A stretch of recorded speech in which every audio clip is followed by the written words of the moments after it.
You are listening to the Foamy Heads podcast, where we discuss craft beer and anything else that accompanies a glass.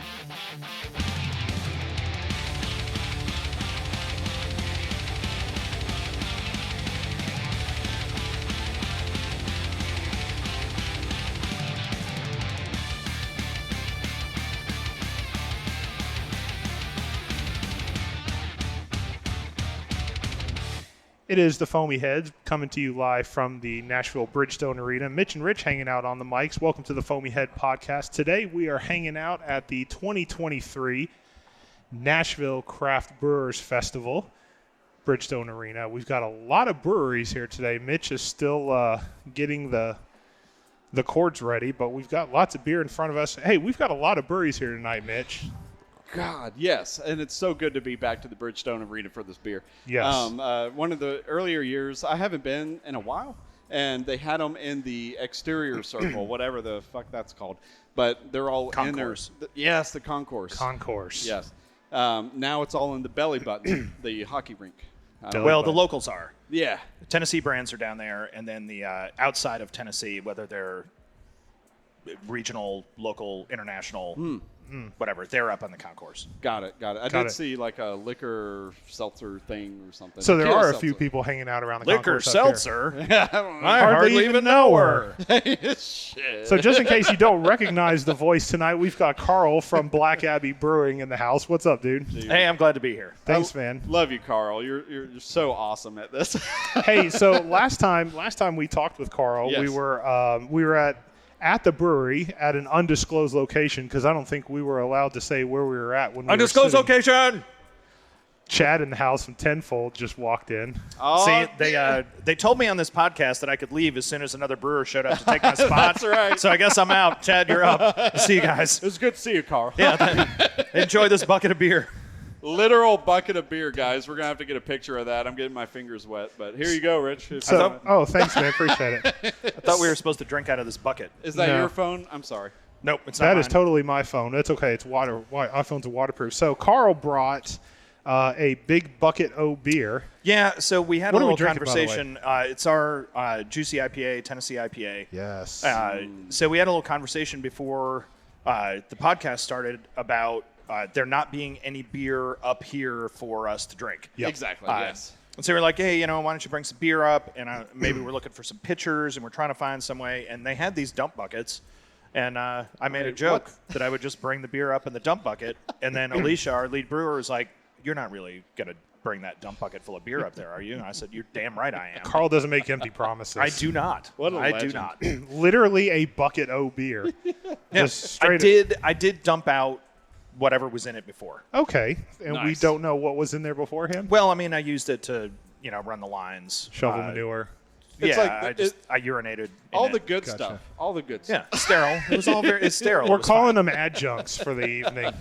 That's Hey, so this is the Juicy IPA we're drinking right now, That's right? correct. Yes. Yes. This one's So- really tasty. And what was it? What do we call it? Is it literally just Juicy IPA? The name or of it is called Tennessee IPA. Tennessee IPA. Yes. Okay. And You so- guys redid the can art on that recently, didn't Yes, you? and the recipe. And yeah. Oh, So nice. this beer, we launched it in 2018, and the original idea behind the beer was to have a beer like an IPA for the flyover states. This was the sort of the MO or the joke about this beer.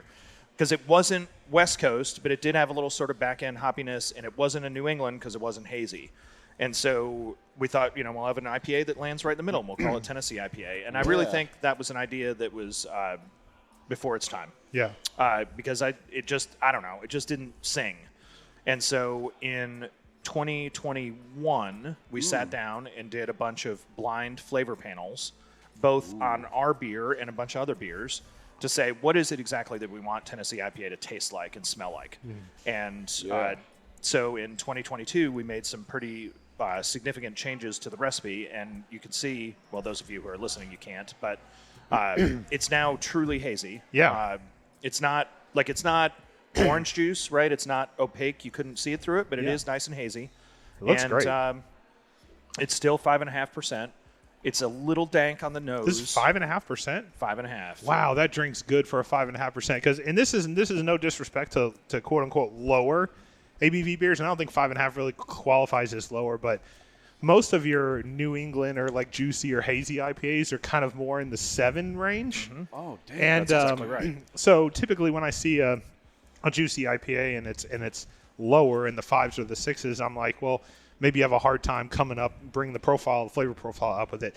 This doesn't drink like that at all. This totally tastes like a 6.5% IPA, 7%. Yes. This And- one's really good.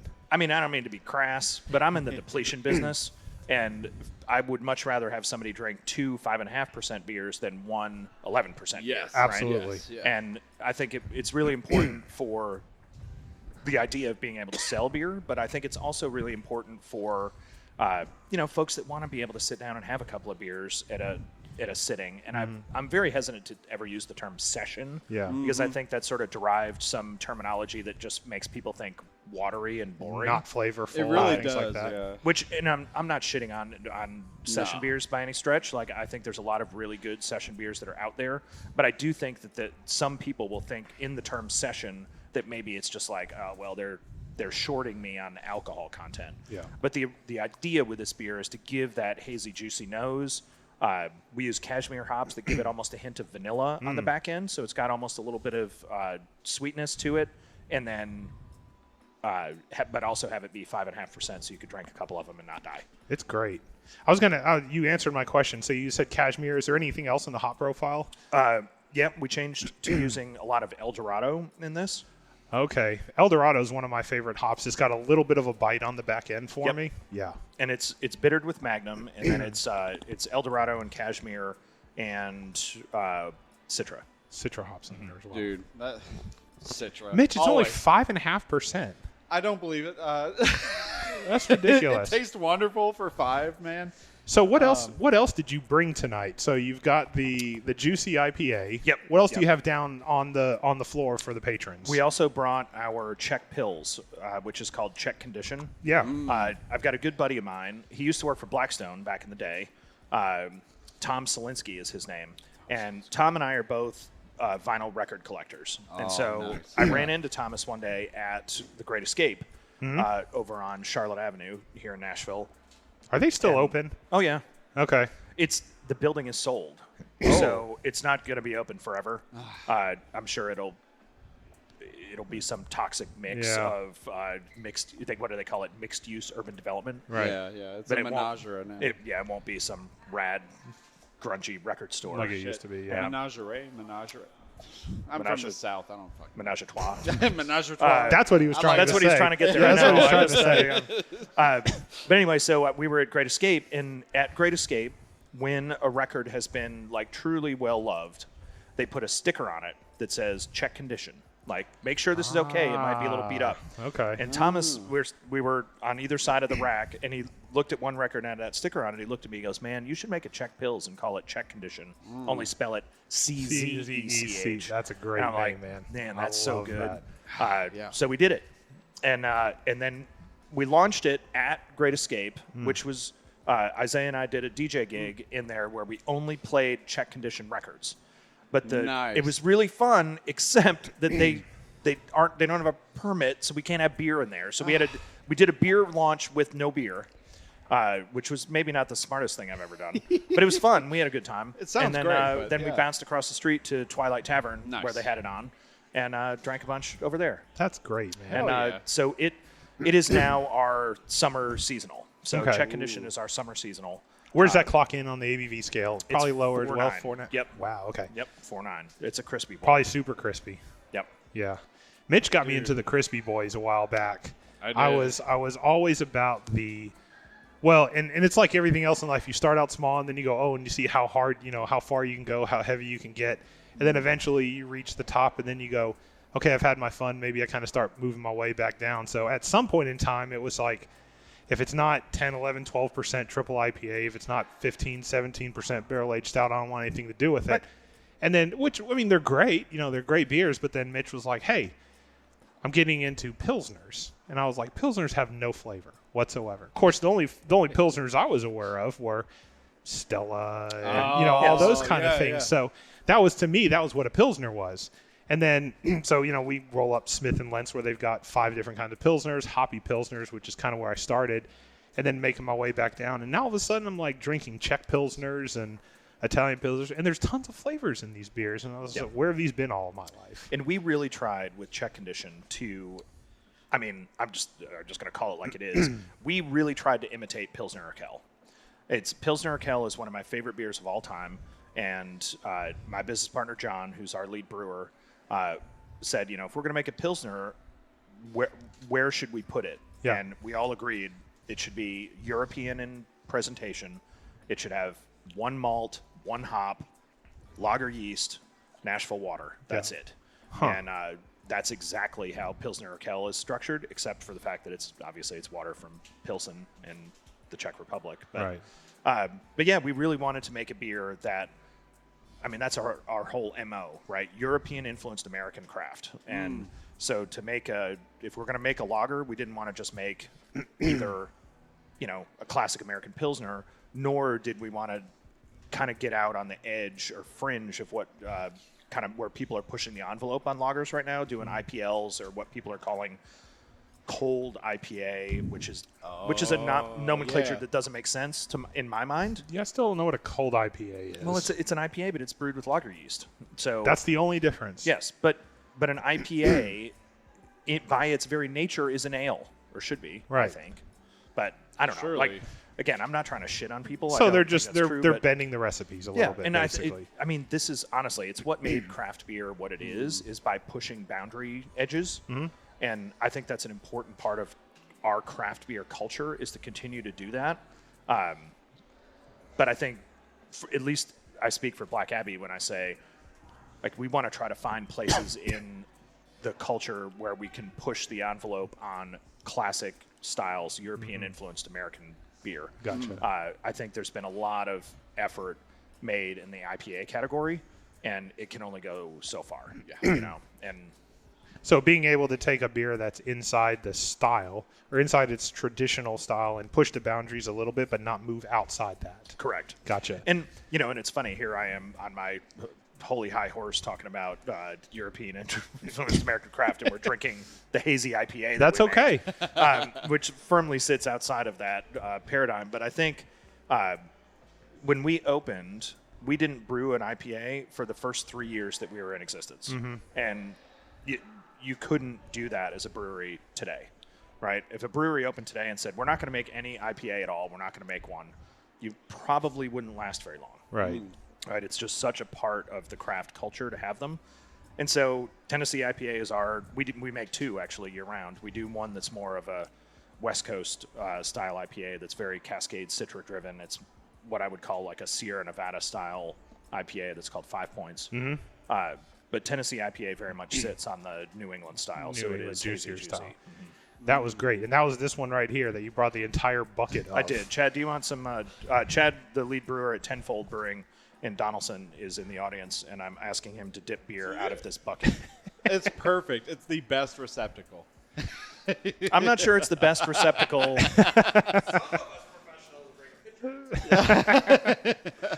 Carl, man, thank you so much. We appreciate it. Minutes. Yeah, of course. Thank you so much. So glad to have you all. It. You're very welcome. Enjoy this beer. Please just bring me the bucket back when you're done, in case somebody wants to dump out some inferior beer before we'll get I fill it it. empty. We'll make sure it's empty as well. We'll drink it quick. Thank you, Carl. Thanks a lot, Carl.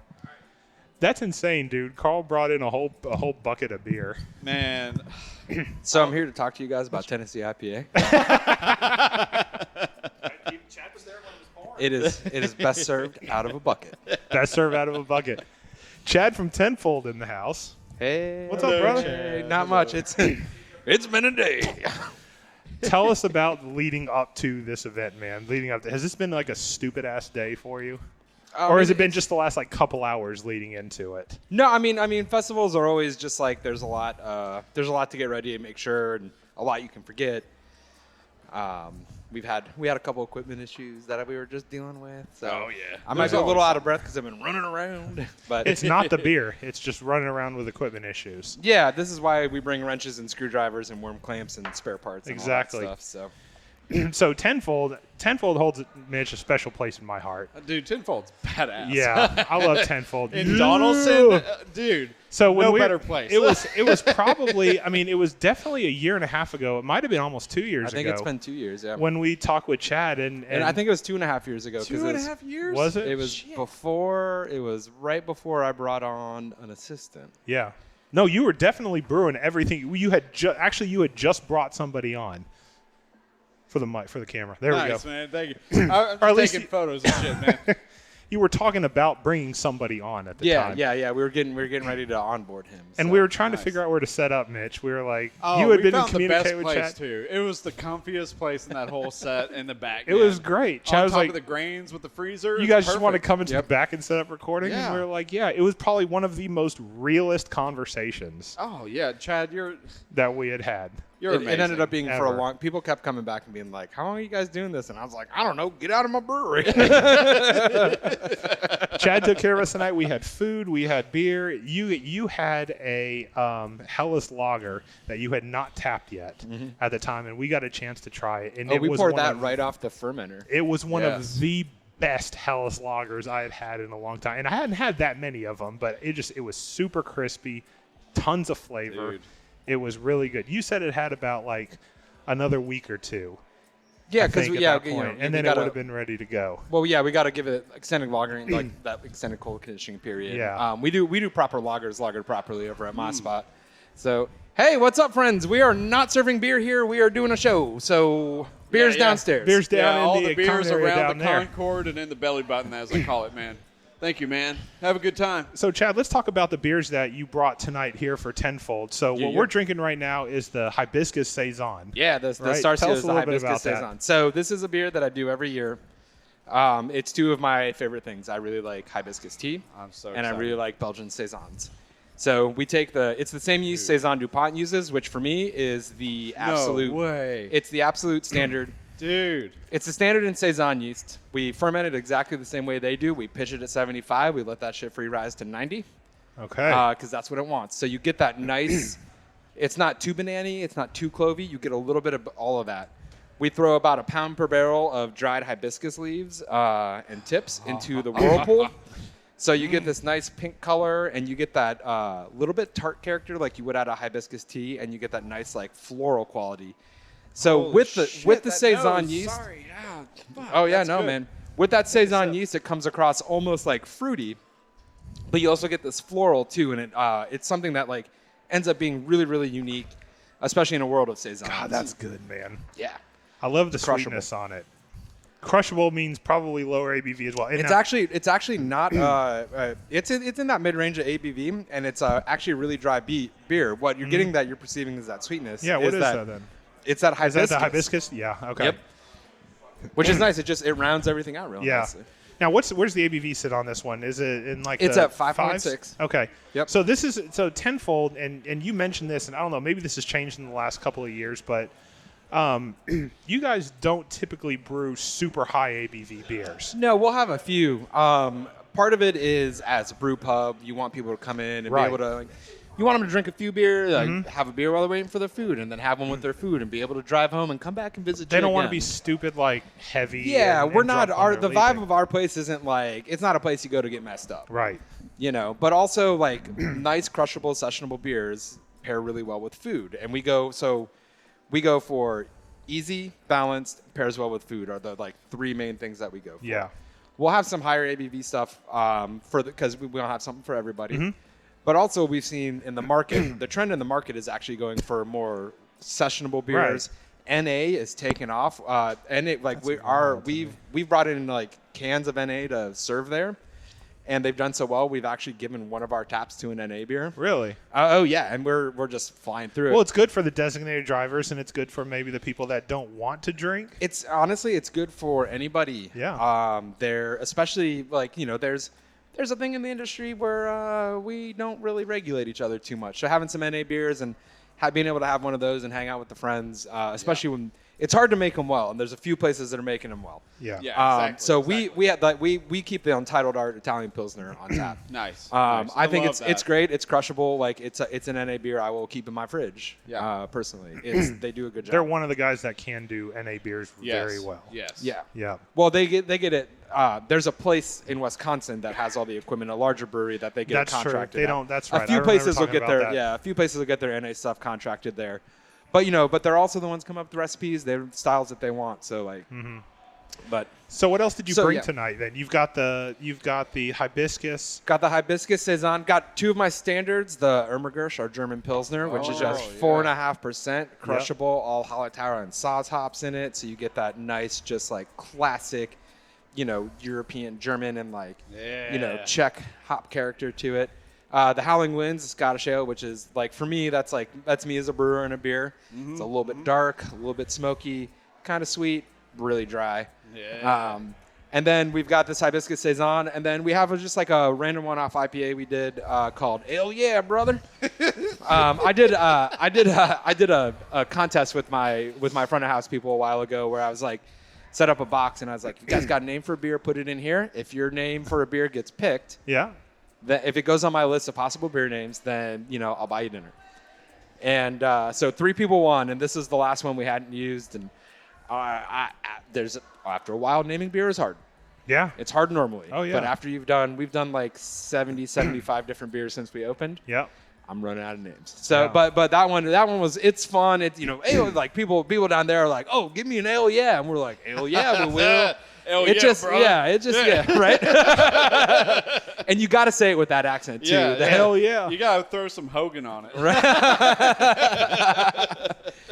What's interesting about that beer, though, is I've been playing around with these. There's a lot of new hop products. Like hop technology is off the hook right now. Yeah. One of my favorite ones I played with is stuff called Salvo. So Salvo is like this like hop resin that has no alpha acids in it, so there's no bittering potential. All what? it is all the flavor and aroma. So 0 IBUs. No IBUs. You throw it in the boil. It's Wild. like you have to give this stuff like a hot water bath for like 2 hours just to be able to pour it. What? So I have these like autoclave, like I'll get a tin of it.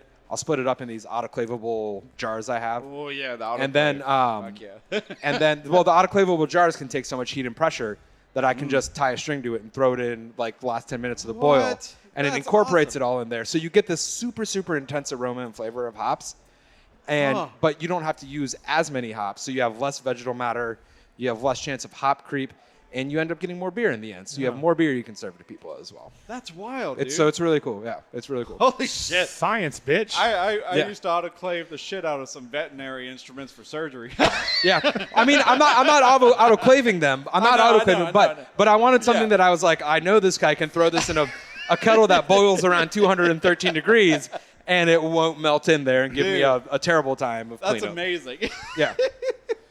But that one's a we used a lot of classic West Coast hops like Nice. Chinook, Centennial, Oh, yeah. Citra. So it's got that West Coast style to it.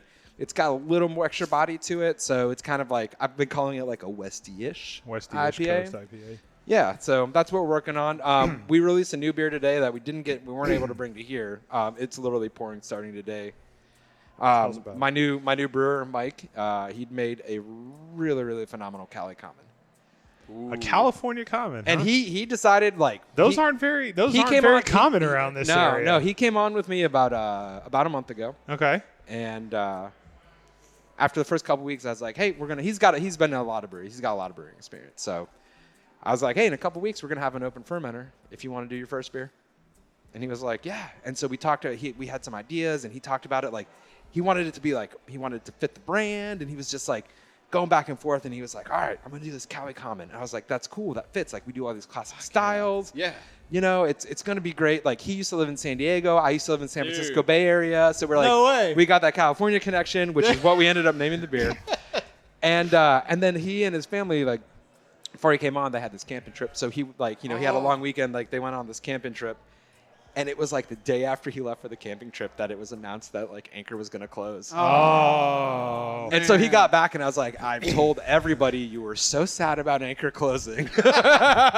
You want to talk about big news though in the beer industry? Yeah. Anchor Brewing. Well, after that terrible rebranding Sapporo did Yeah. with them, and then Yeah. I'm sure I'm Sapporo sure it didn't wasn't like that. surprising. Yeah, like Yeah. I mean, it was. I was so excited to see what like the oldest brewery in the U.S.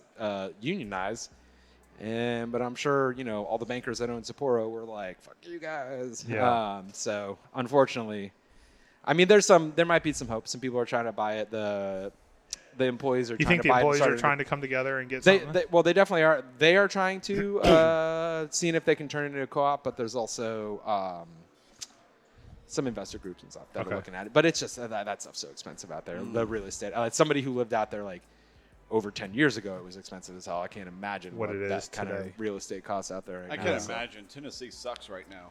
Yeah. Yeah. Hey, I got a 2.5% mortgage. I'm good. That's fucking baller. I refinanced it like right there. I just got lucky. I was like, well, I guess I'll pull the trigger on this. And then like 6 months later, they're like, we're raising interest rates, and I was like, oh yes. Yeah. We're. I think I'm good with my 3.5% interest rate. I'm gonna stick with it where I'm at. Hey right man, now. yeah. I mean, it's if you got it, keep it. right Yeah. now. if any That's the real- thing, though. It's like I'm gonna be in. Everyone's like, oh, are you gonna ever leave Tennessee? And I was like, fuck no. Not Like, right now, I'm not. hey, if any realtors are listening, I'm looking for a house. So if I can get in on that 3.0, I'd love it. oh no, you're looking at like 6 to 7 right now. I know. I'm That's not with buying good on the credit. bit. Yeah. If you want a 3% interest rate, you should buy a new car and live in it. Yeah. Basically, My car needs a new axle too. So if you want to donate, Mitch's GoFundMe account. Wow. Now I am just sad. nah. I mean, I'm this close to living in my car. No,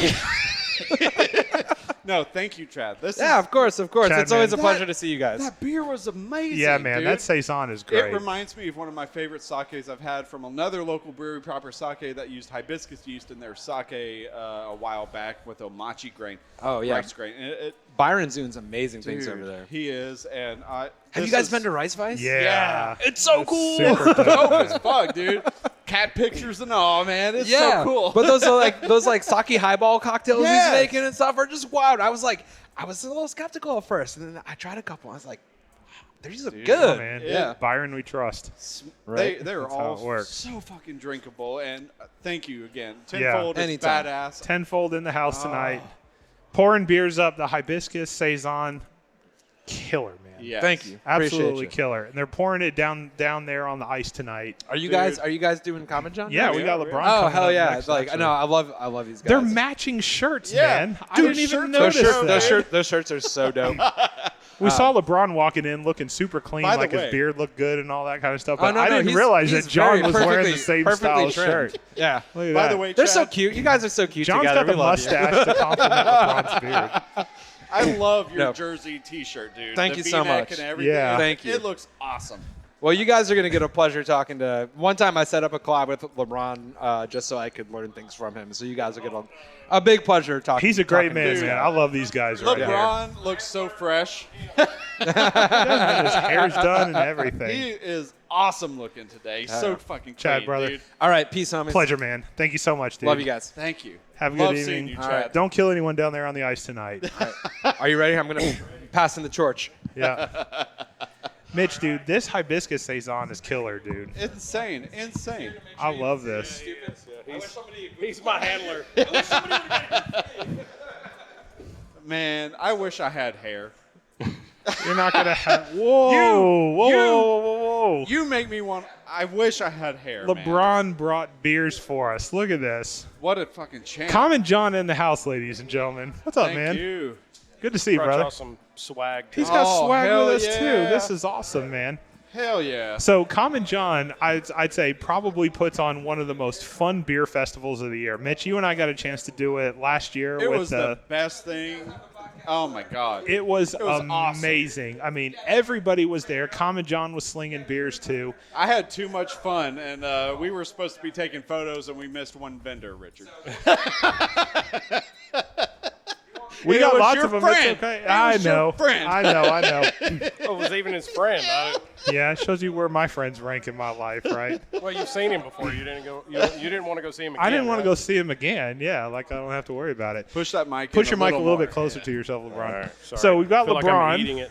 Sounds good there. LeBron in wait the a minute, house. that They better? got these things Yeah, hot that's when better, you man. put it Perfect. in further. Okay. Yeah, Yeah, well, yeah. that's what she said. So for the guys that have been listening to the show for a while, we actually talked with LeBron and John a while back. It was actually probably a few days before their anniversary party. Second, or was it the fourth? I don't know the can't date. remember. It was It would've been early last October, year. like the first Yeah. or second. Yeah. And you guys came down like the Thursday before Yep. that, I think. Yeah. It was a couple of days before the festival, and it was a good time. We actually sat in the back of the brewery. Oh, kinda that was towards such we a good sat up. spot, by the way. That was wonderful. I think it was Chapter 6. Yeah. Was the IPA that we had. The That was rotating our IPA. Slow Down Easy, yeah. Oh God. We're So we're good. releasing. No, it probably wasn't 6. Surely not. We're on 10. We're about to release 10. Oh, wow. This, I mean, it was probably a year ago. It would have been before, because you guys have your new anniversary, or your new family reunions coming up. What, in September? September 16th. Yeah, we so- moved it up a couple weeks because Yeah, it was so this interfering with all kinds of stuff. So It would have been the last one then. yep. So it would have been right around that time, a couple of days before that one had hit. Tennessee Brewworks was there. I mean, it was a madhouse. I mean, there were tons of breweries, and you guys killed it. And, of course, you guys' beers always knock it out of the park. Your rotating IPA series is awesome. One of my favorites. But you brought beers for us tonight. Yep. Thank you. Yeah. This is amazing. Yeah, it's a lifesaver, honestly. But What do you I got? No, go ahead, Mitch. no, I can't wait to dive in. What are we Yes, drinking? Please. Yes. What Is this? What do we have So tonight? this is a new beer. We are officially releasing it tomorrow. It's on tap. We just have kind of tried to keep it on the down low. It's called the Right Orange. The right orange. So we're doing a collab with Hot Passport, and that's the shirts that John and I have on. They're like a Hawaiian shirt. they look great. Didn't realize you guys were matching until I saw Yeah. John what? later on. A beer pocket? It's got a beer pocket in the That's back. Dude. great, man. That's awesome. Oh, that's juicy. That's good. So we this year we got first in Tennessee, and we won the Southeast region for the Hot Passport Brusanity tournament. We made it to the finals. We did get beat by Sawmill in Wisconsin narrowly. I think it was like 9,600 votes to 9,400 votes. Damn. And recount. That's a lot of votes. they were That's amazing. they were in a heated contest the whole time, so they were prepped a lot more than us. But they apparently we've got some of our regulars actually went and visited them a couple months ago and said it's an amazing place. But That's great, We talked to Matt with Hot Passport, and he had never brewed a beer and was like, hey, let's do a collab together. And he's a huge Tennessee UT Vols fan. So the Right Orange is a reference to the GBO. Okay. that Josh Heupel recently said at SEC Media Days. But he didn't say the Right Orange. He was saying something to the effect of, it had to do with like the Longhorns coming in, and it's a different orange. So that was the reference. So we're releasing that tomorrow. really cool. We're going to have the shirts. Matt will be there and supporting Hot Passport. Actually, they're going to be at the Beer Fest too. They're going to be giving away Hot Passports. Every GA member that buys a ticket gets a Tennessee Hot Passport, and all VIPs get a United States. That's pretty Hot good, because Passport. those hot passports aren't cheap. Yeah. I think is it the one where that we got, Mitch? Yes, where it it's was. like you can go to the different breweries and you Yep. stamp and you get different discounts and different beers at each of the different breweries. Yeah, so $1 out of every beer that we sell at the tap room goes back to UT Athletics, to the student athletes, the NIL, the new name, image, likeness stuff Yeah. that they do. So tell us about this one then. So this is called, you said it was called Right the Right Orange. Yep. Yeah, style of beer, ABV. Tell us a little bit about it. it's technically a wheat beer, but for the nerds out there, It's got some backbone to it, though, so for it's more than a we wheat beer. actually use it's about a 50-50 wheat to Pilsner malt bill. We use a hazy style yeast, the London L3 style yeast that a lot of people use for hazy beers. We put a decent amount of dry hops in it, but then we threw about 130 pounds of orange puree that fermented out. There's a big orange backbone on Yeah, this thing. I tell people when you first drink it, you won't pick up the orange until you get about 4 or 5 drinks into it. And then you start to really get it. And It's starting to come It's a through. nice, subtle kind of finish to it. And then as you drink more and more, you're like, yeah, there's actually quite a bit of orange. It doesn't hit you like right in the face when you first drink it. You still get the wheat base to it. It looks like what's weird to me is, it resembles kind of like your typical Shock Top or Blue Moon's looking beer, right, when you pour it, but it's got tons of flavor to it. It's not just the orange, but it almost has a little bit of a bite to it that's other than orange. Yeah, it's the wheat. The wheat gives a little bite. Okay. I love that bite, by the way. It makes it extra crispy to me. I don't know what it... Crispy? Okay. It does. Crispy. All right. I mean, I'm thirsty as fuck right now. But Yeah. The lights every are shining time- on us. It's a little hot in here. But it is... I don't believe the ABV on it either. It is so What'd you say it good. was sitting around? 5.6. 5.6? Yep. Okay. See, this is what I like about the craft beer industry is 5% beers, 5.5% beers used to mean one thing. But now you can get tons of flavor and you can get all kinds of flavor profiles with a sub 6% beer that you used to not be able to get. Yeah. I don't know if it's science. I don't know if it's just people just trying to get weird with beers. Well, I mean, you want people to enjoy themselves. You don't Yeah. want them to come in and drink a bunch of 9-10% beers and then get in an accident when they're driving home.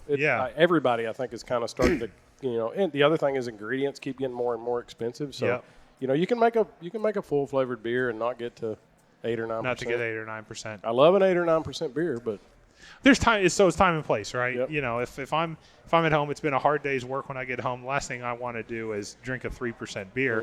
I want to sit down in my recliner and drink something heavier. But like, it's hot outside right now. It's super hot. This is definitely hitting the spot. Definitely a So crusher. you guys brought this one with the festival tonight. Taking a picture for Mitch. Yeah, I'm taking a lot of shots, man. I'm sorry. It's hard to coordinate. What else did you guys bring to I the love festival that. tonight? Oh my God, I love so that. we have our Universal Sound, which is our flagship double IPA. It's I tell people now with the cold IPA revolution, Yeah. I think we were kind of ahead of that. It's all Pilsner malt.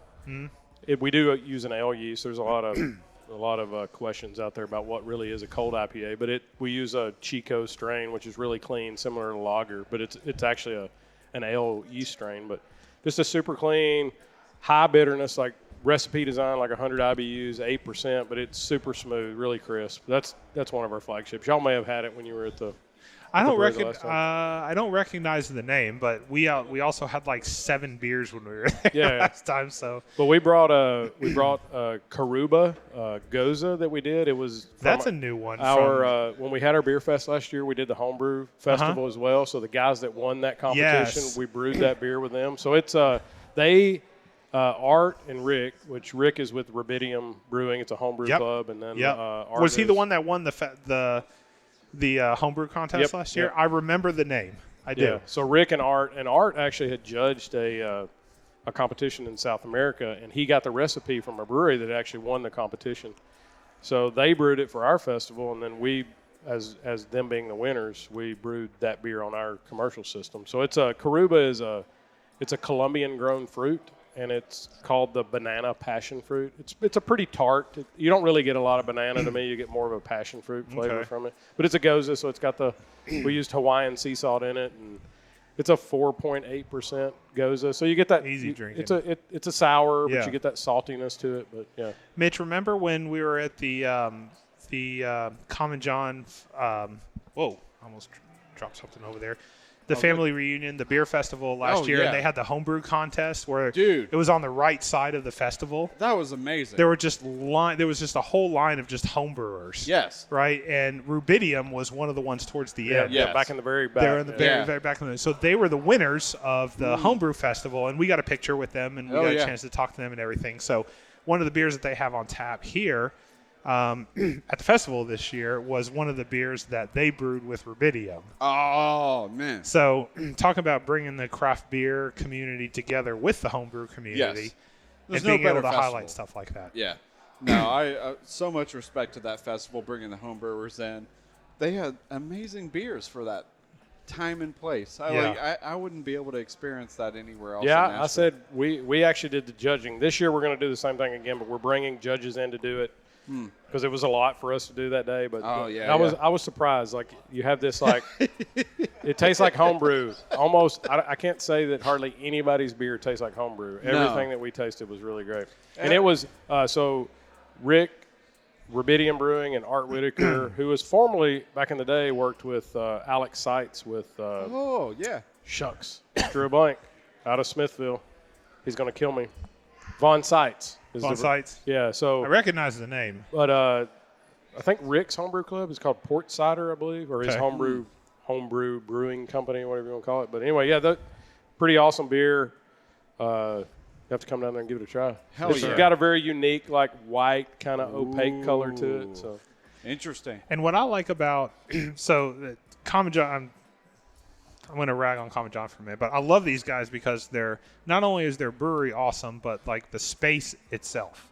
Good Lord, is guys. really cool. So it's so good. And I keep going back to like the family reunion festival that you guys had and you guys serve food. Well, as I well. mean, but that is the longest time we spent on their campus. I'm going to call it a campus because it feels like it. It's wonderful. I love it. It's got walking room, elbow room, all that stuff. It's a big space. Yes. yeah. It's a big space. But on top of that, they welcome the homebrew community in with them. And so I've never been to a beer festival that has, and maybe they exist and I just haven't been to them, but I've never been to a beer festival that has craft breweries and home brewers associated. But not only that, but they brought them into the fold. Man, I'm all about collaborations and being able to have them side by side.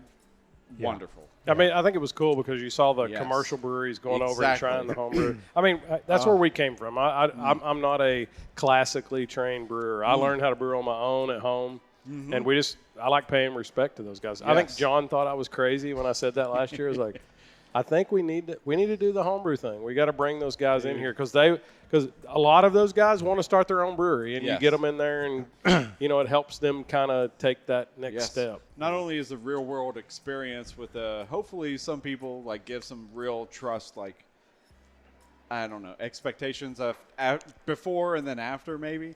I don't know. Festivals seem like the place where you can really kind of appreciate it if you have a concourse or not concourse. What's the word?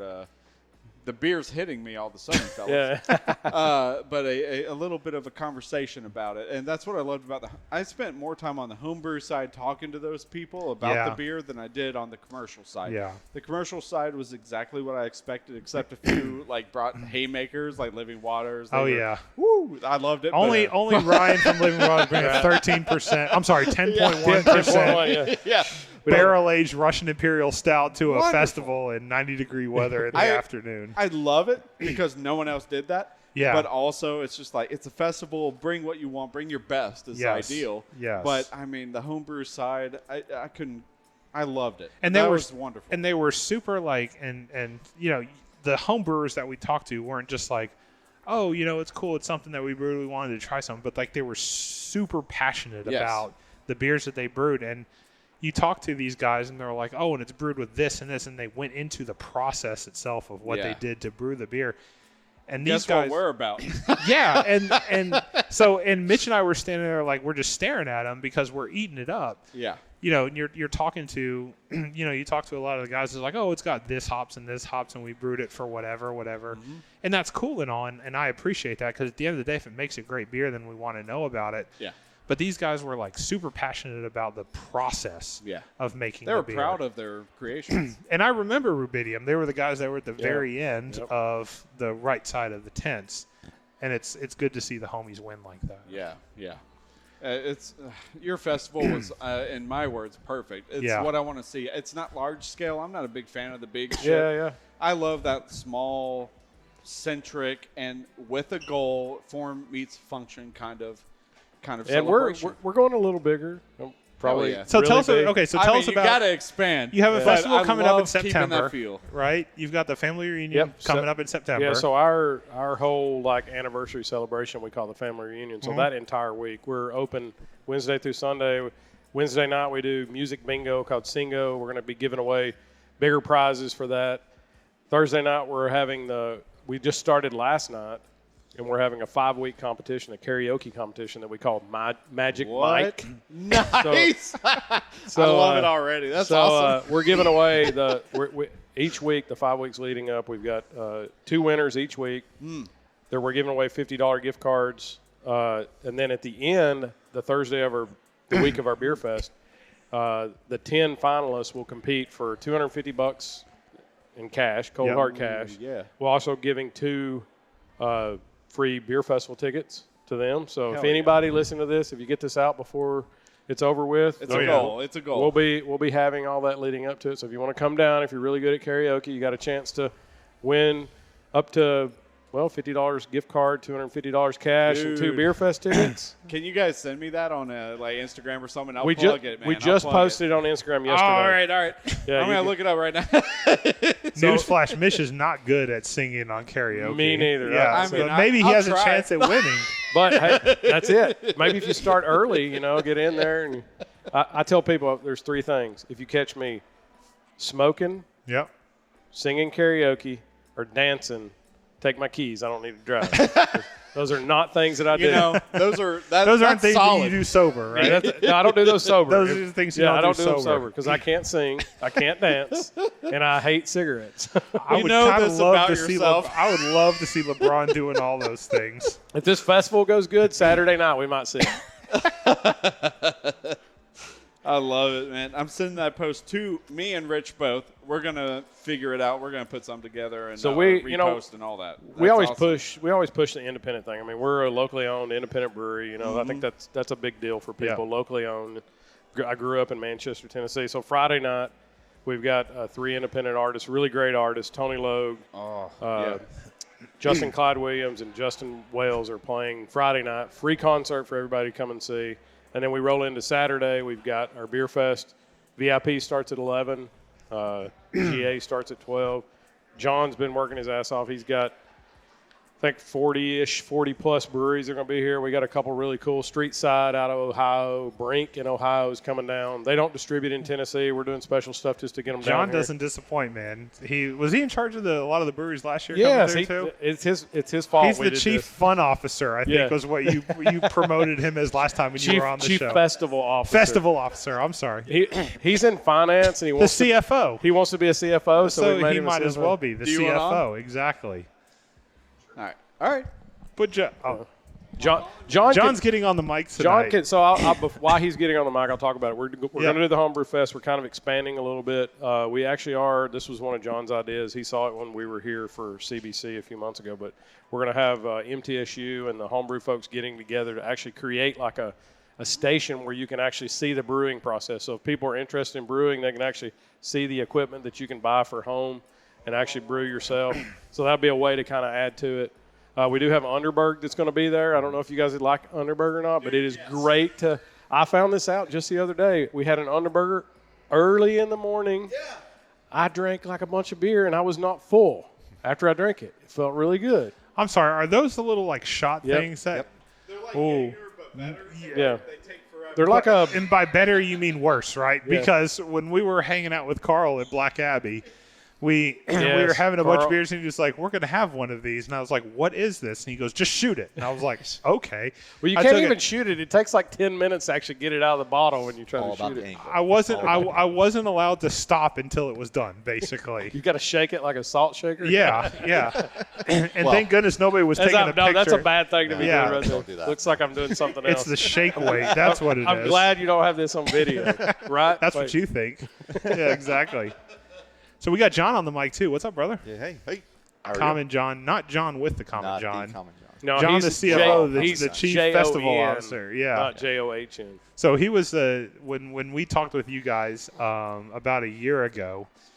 It was both of you guys on the mics, and so John had kind of made his way into the brewery towards the beginning, right? Day 2. Day 2. Yeah, it's ish Yeah. towards the beginning. He you know, I only Yeah. drank on Later. Fridays. Thursdays was not a thing for me. Thursdays don't count. He wasn't anyway. there the first day. but- Yeah. So you have a lot to do with the festivals and the breweries that are being brought on and things like that, right? Yeah. Yeah. I mean, I think it's collaborative, but I mean, No, John does it all. He does it all. He even keeps me in line Yeah. because sometimes I want You to don't punch have him to in do the throat. shit. You just no, get to sit back I and do do nothing, right? He just always critiques me on the shit I don't do. Oh, well, there you go.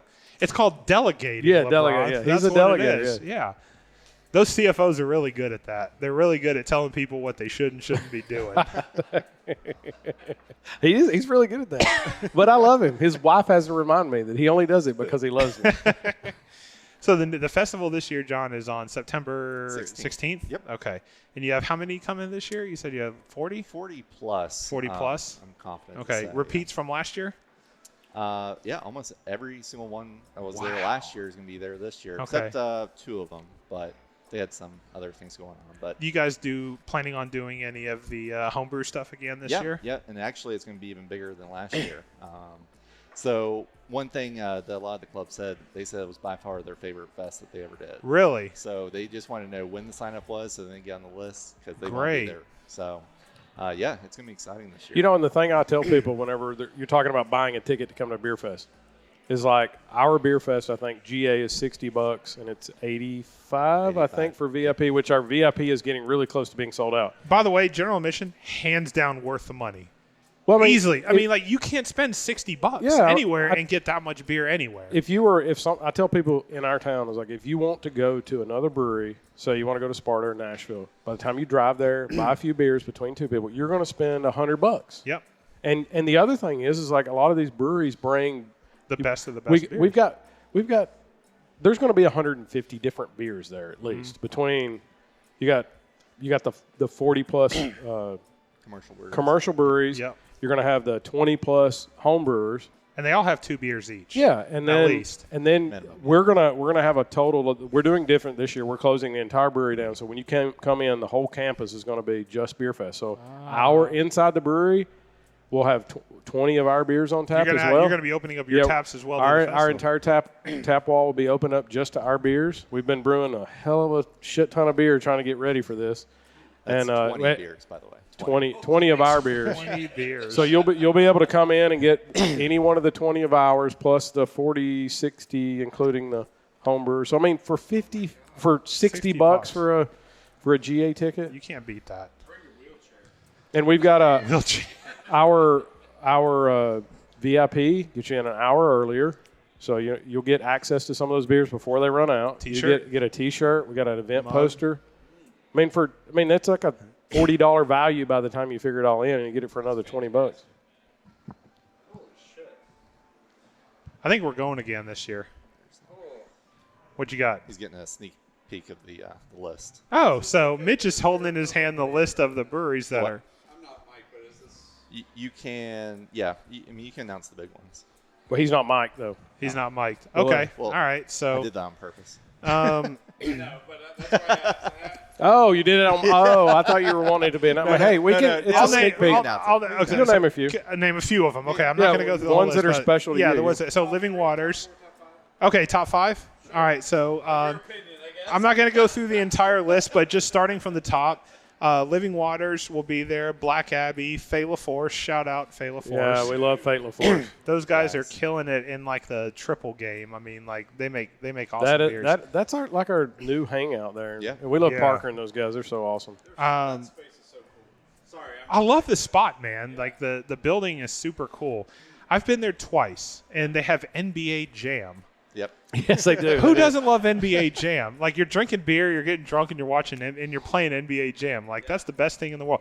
And then there's a restaurant right down the road, right down on the other side if you get hungry or whatever. And it's really good food, too. It's really Solid good beer. food, yeah. And the beer is amazing. Wanderlinger, straight out of Chattanooga. Yeah. So they're going to be there. Chad, shout out Tenfold. We've got the homies from New Heights. Marrowbone, all the way out in Ashland City, is going to be there. So shout out to Ryan. Yep. God, I mean, the list goes on and on. that's a great fucking list. Yeah. Well, Brink and Streetside. If you've never been to Streetside, they make some really awesome beer. Brink's got Awards for- beer awards. Street and- side. Is there a list of homebrews by chance? Not yet. We don't have that We're yet, working on but that. I think we're already getting. I keep forgetting I can cuss, and I heard. Yeah, him no, you're curse. good. Go for it. Yeah. fine. I'm a cursor. I'm sorry. Yeah. But Well, fuck that. Yeah, right. Fuck yeah. the one thing I would like to say, though, about the breweries is the fact that, I mean, this beer fest the breweries are there. They're actually going to be physically there. They're not distributors that has a trailer with 16 other breweries on tap and saying they're at the beer fest. Yeah. They're physically going to be at the beer fest. So, Yeah. and you can ask any of the breweries. I mean, they had a blast. I mean, it was a party last year. It's even going to be bigger this year. It was amazing. So, And we've got more vendors, more food trucks. We're we've got a Rockstead, really awesome rock reggae band they're actually out of Cincinnati. We Christian, who's our head bartender at the brewery, he was in Asheville and saw them play and was like, "You got to get these guys to come play." They played a few months ago, and we're like, this will be perfect for the beer fest. So we're going to be like That's blowing amazing. out everything. I on love that. I got one question. Let me lean into the mic. Do you have any ska? This is what happens when you get two dudes to share a mic. Two dudes, Right, one yeah, mic. yeah. Have you seen the video? I heard it's pretty popular around the internet. So Oh, God. His breath smelled very minty, by the way. it's better than the alternative, Yeah, John. exactly. Yeah. But one cool thing about Rockstead, so I have some friends out of Portsmouth, Ohio, and they actually they follow Rockstead, and they're like, they're going to be in Manchester. I was like, yeah, I know.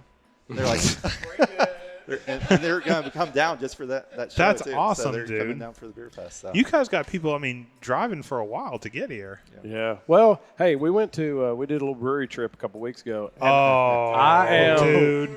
I am Okay. shocked. You can talk all you want to. So I'm going to call some people out. Shane, I'm calling you out, Shane. He Shane. always complains about coming to Nashville. We drove an hour out of nowhere to get to freaking Hill Farmstead, and there's a few hundred people on this farm on a gravel road out in the middle of nowhere. It was like straight up just gravel for like a These mile. guys prove why you can put a brewery in a little small town. So, That's awesome. and I love when you said earlier, you said we were a campus brewery. That's exactly the thing we're trying to go for. Is like we want people to come down and they get to hang out, and that's Yeah. we got some cool shit that we're planning to do. Shouldn't let the cat out of the bag, but we're some things to really add some elements that people can come down. And even if you're not a beer person, you can come down, hang out, and enjoy. Talk about the what? Food. The food? What do you got? Yeah, I know you got. Yeah, we have I would say a full kitchen. It's a really small full kitchen. We got pizzas, flatbread pizzas, all kinds of different ones. Hot Nashville hot, chicken bacon ranch, But the one thing buffalo that's chicken. unique is breakfast. A lot of breweries don't have Yeah, breakfast. I think we're probably we're one of the stupid breweries in the state that has breakfast. So you can come down That's okay. at 8 o'clock in the morning. All right, and have I'm good with that. Hey, the cinnamon roll is awesome. I'll take cinnamon roll and then biscuits and gravy any day of the Yeah, week. well, we have that. Yep. We have Yeah. that. Gravy's awesome.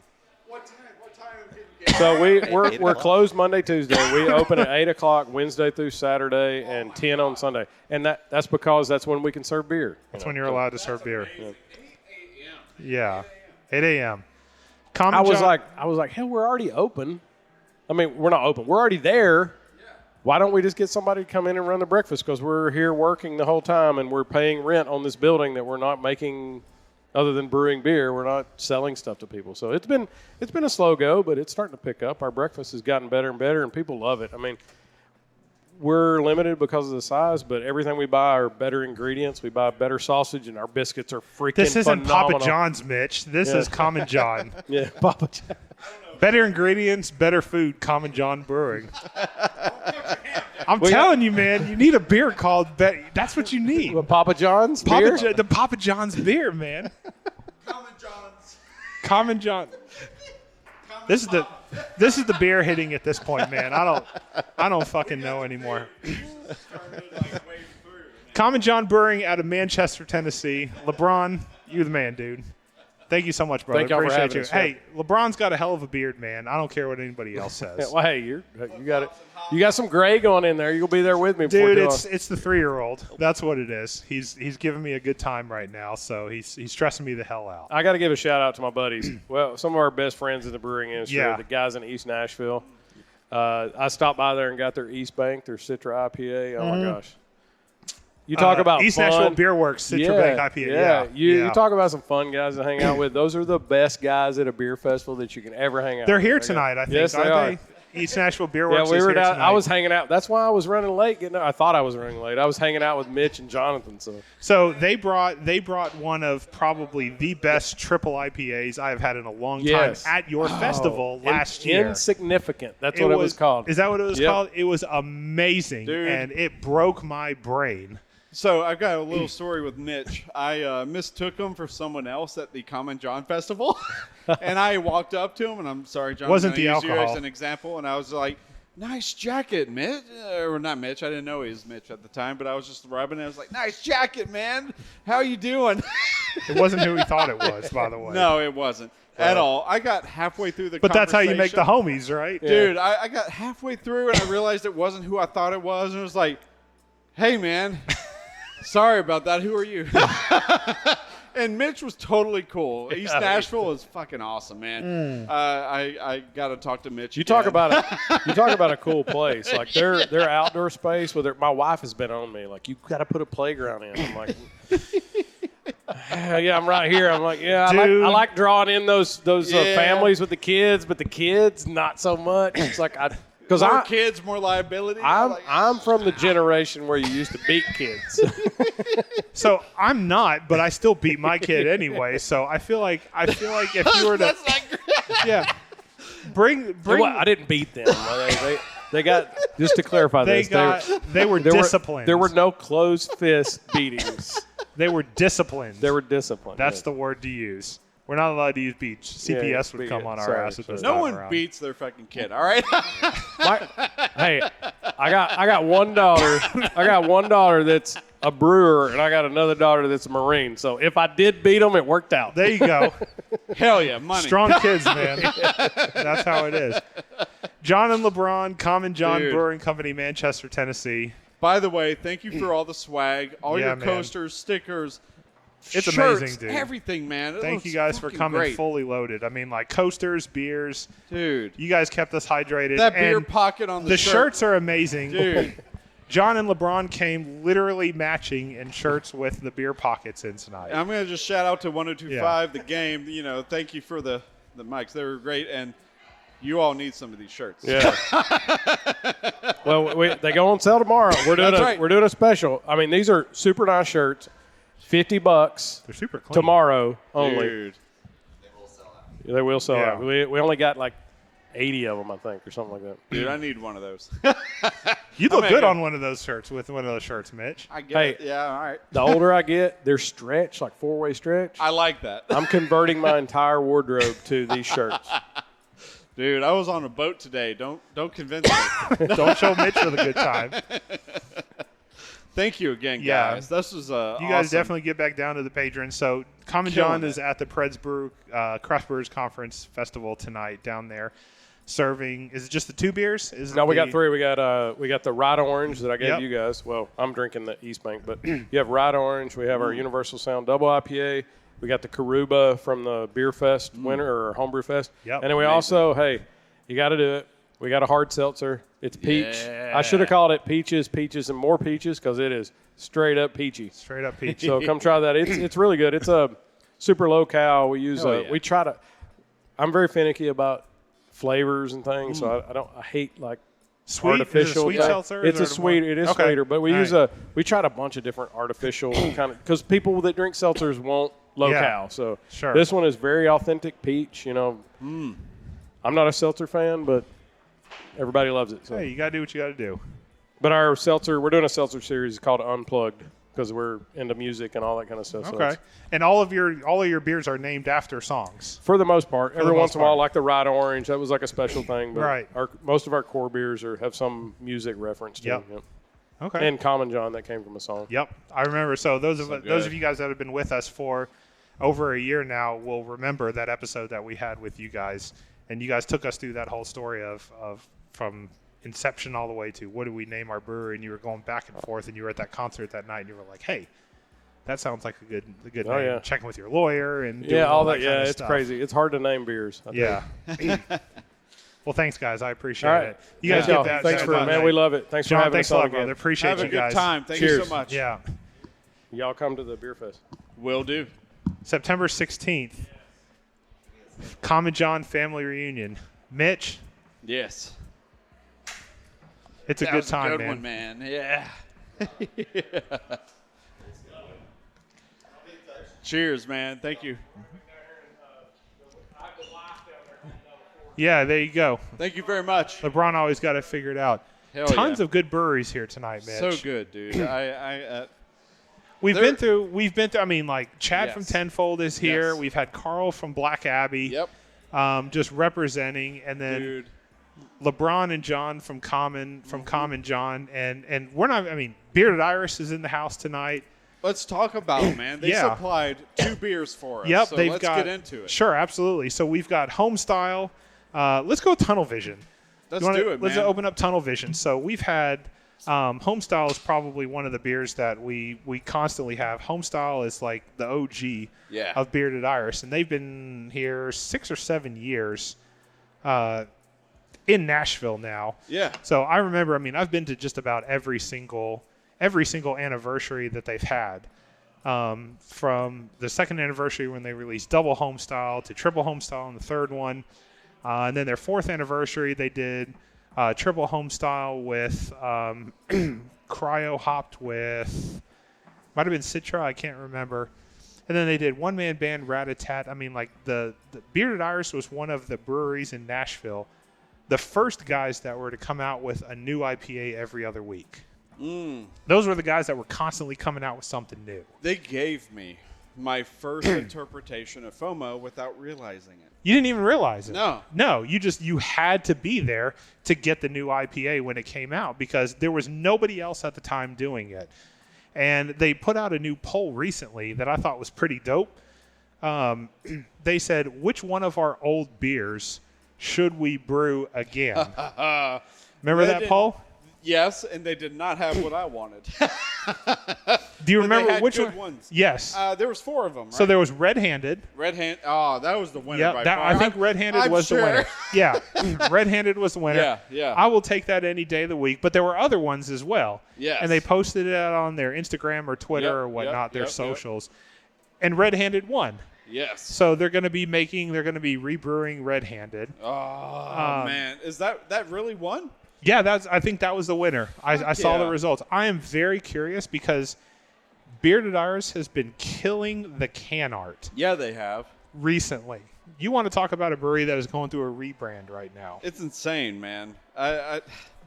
Homestyle looks clean. Dude. So what was the first can? Was it Homestyle? Homestyle was the very first one that they redid. The black can with the gold lettering. Yeah, with the I'm not a fan of script in general because of tattoos. Okay. I see script on tattoos, I'm like, nah, man, that looks like shit.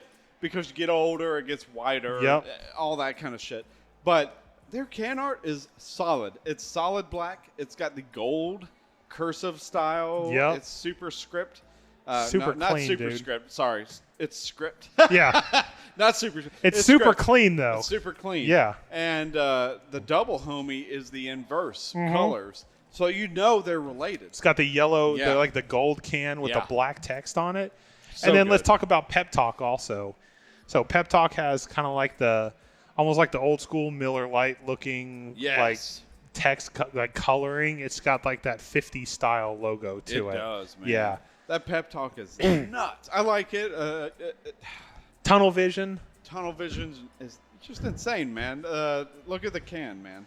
It's amazing. If you're listening to this, you've heard me earlier. I talked about. I finally remembered the artist name that I took the can with. Matt Bailey out of the UK. It's got a big juicy butt with a skeleton hugging it, and I put it with the. I remember Vision you posted can art. that. Yeah. It was awesome. And I still got worked. that back. It did. It worked. It totally worked with the Tunnel Vision beer that you had taken. If you haven't seen it, you can go to the Foamy Heads and you can doom scroll your way to oblivion until finding it. But it was fantastic. I got to find that bag again. I just moved a few months ago. But it's a cool bag. And Matt Bailey, please. Matt Bailey, I want shout a out. tattoo. That's awesome.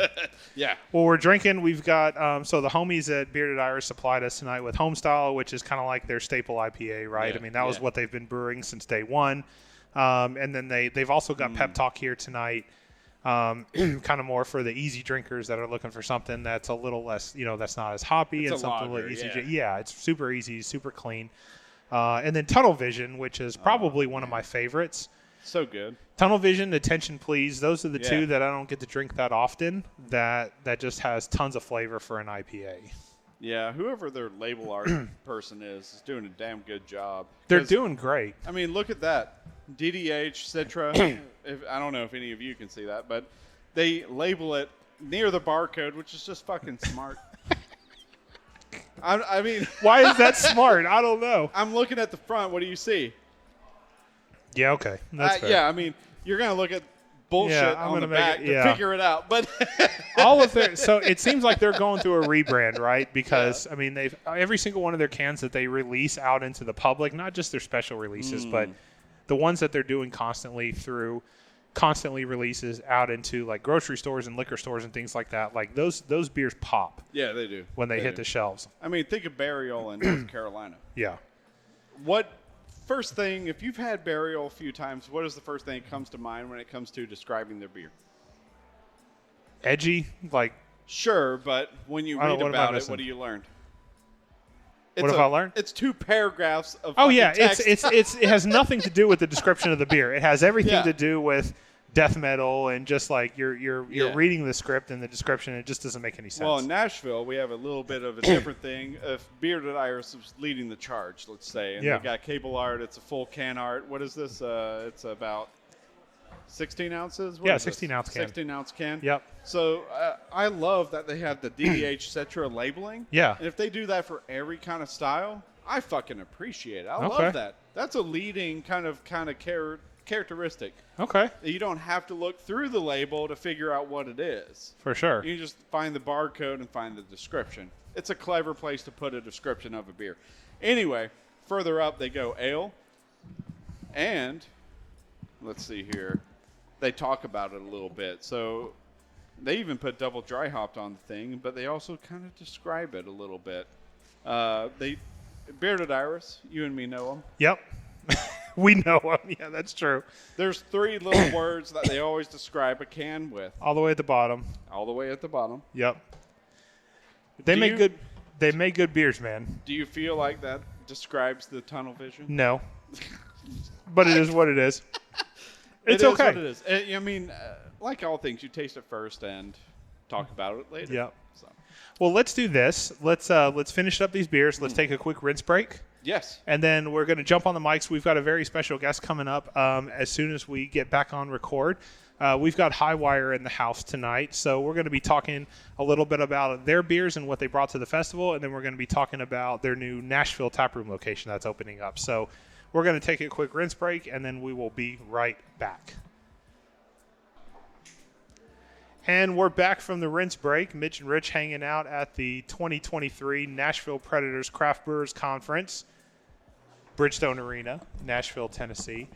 We've had a good time tonight, Mitch. There's been a bunch of brewers in the house tonight. I cannot ask for a better outcome because we've been back-to-back with beers. Yep.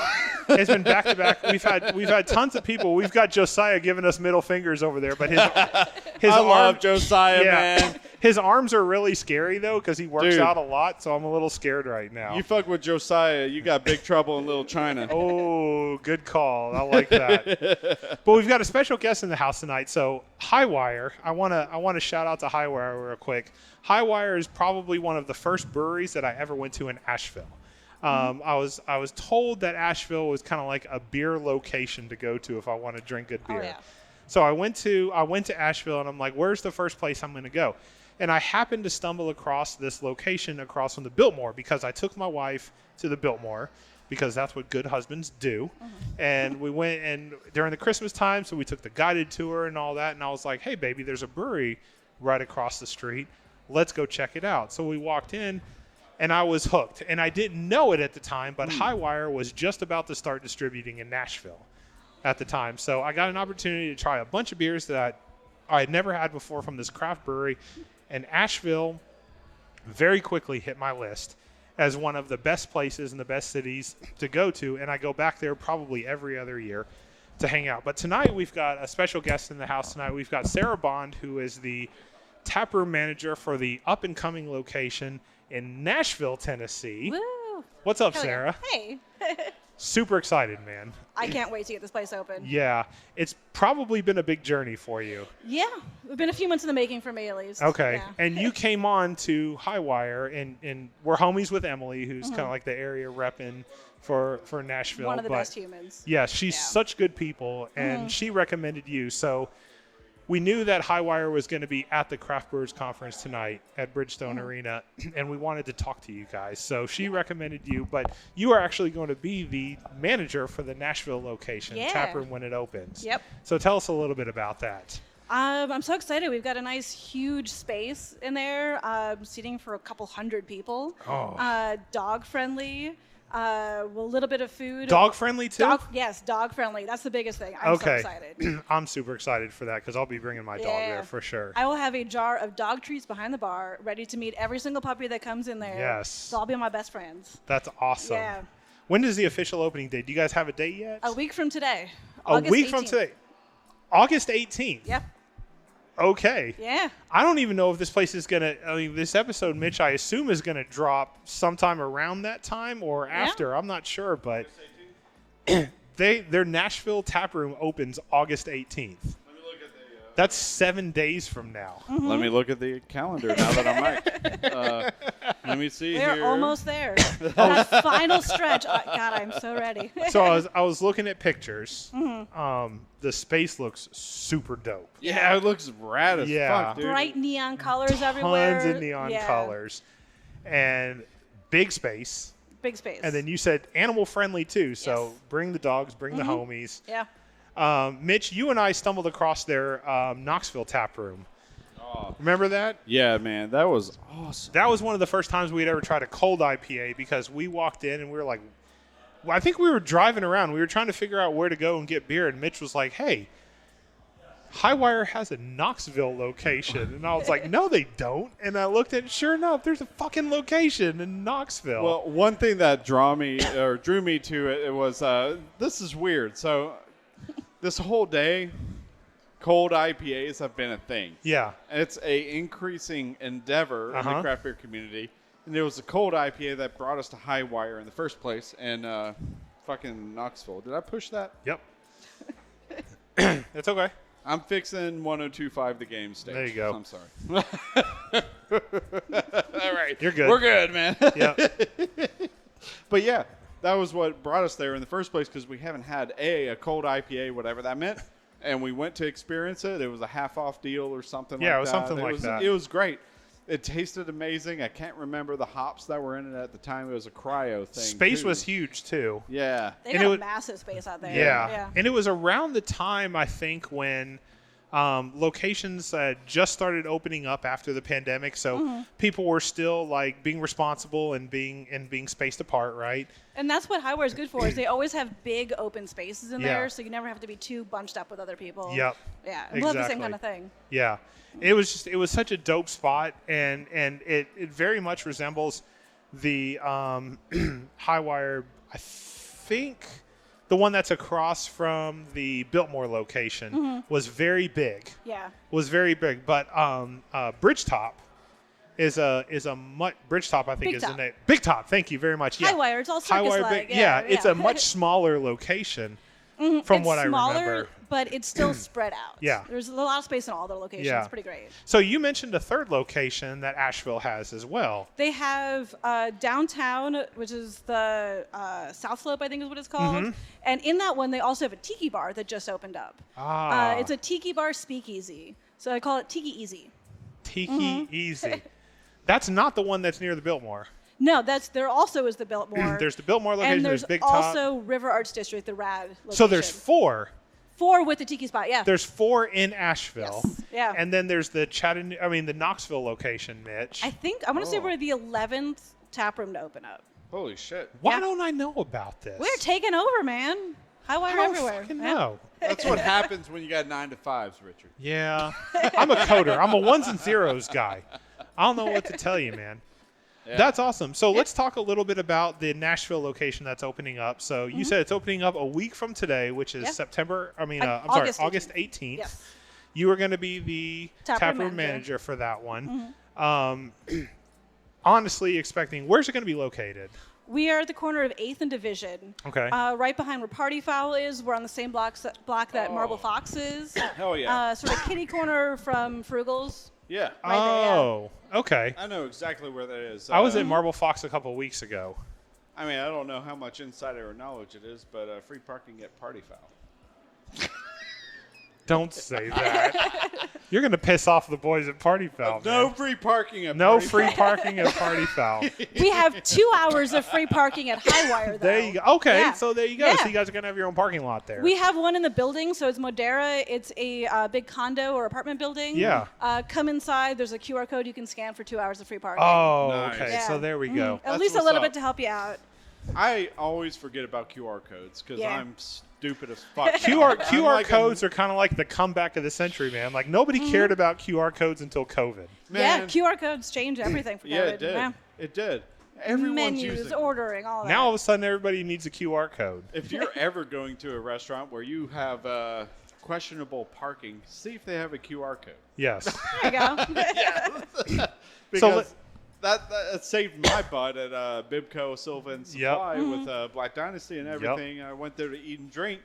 Didn't realize I had a QR code, and they told me Need free parking. I don't know why. I don't look at any window in a place for some No, reason. you shouldn't it's just have to. blind to me, so they had to tell me. Yeah. You just see beer. That's all I can focus on. Yeah, I it's must just drink the the beer. beer. Yeah. I want what I want, and I just So let's talk about real quick the beers that you guys brought tonight. So you guys are one of the prominent brewers, probably one of the bigger craft brewers at the Predators Craft Beer Conference. I mean, there's lots of brewers there tonight, but Highwire stands out as probably one of the bigger ones because they've got multiple locations, but they've been one of those breweries that's never compromised on their beer before. The bigger breweries typically they get bought or they find ways to cheapen the ingredients and things like that. Highwire has never been that case.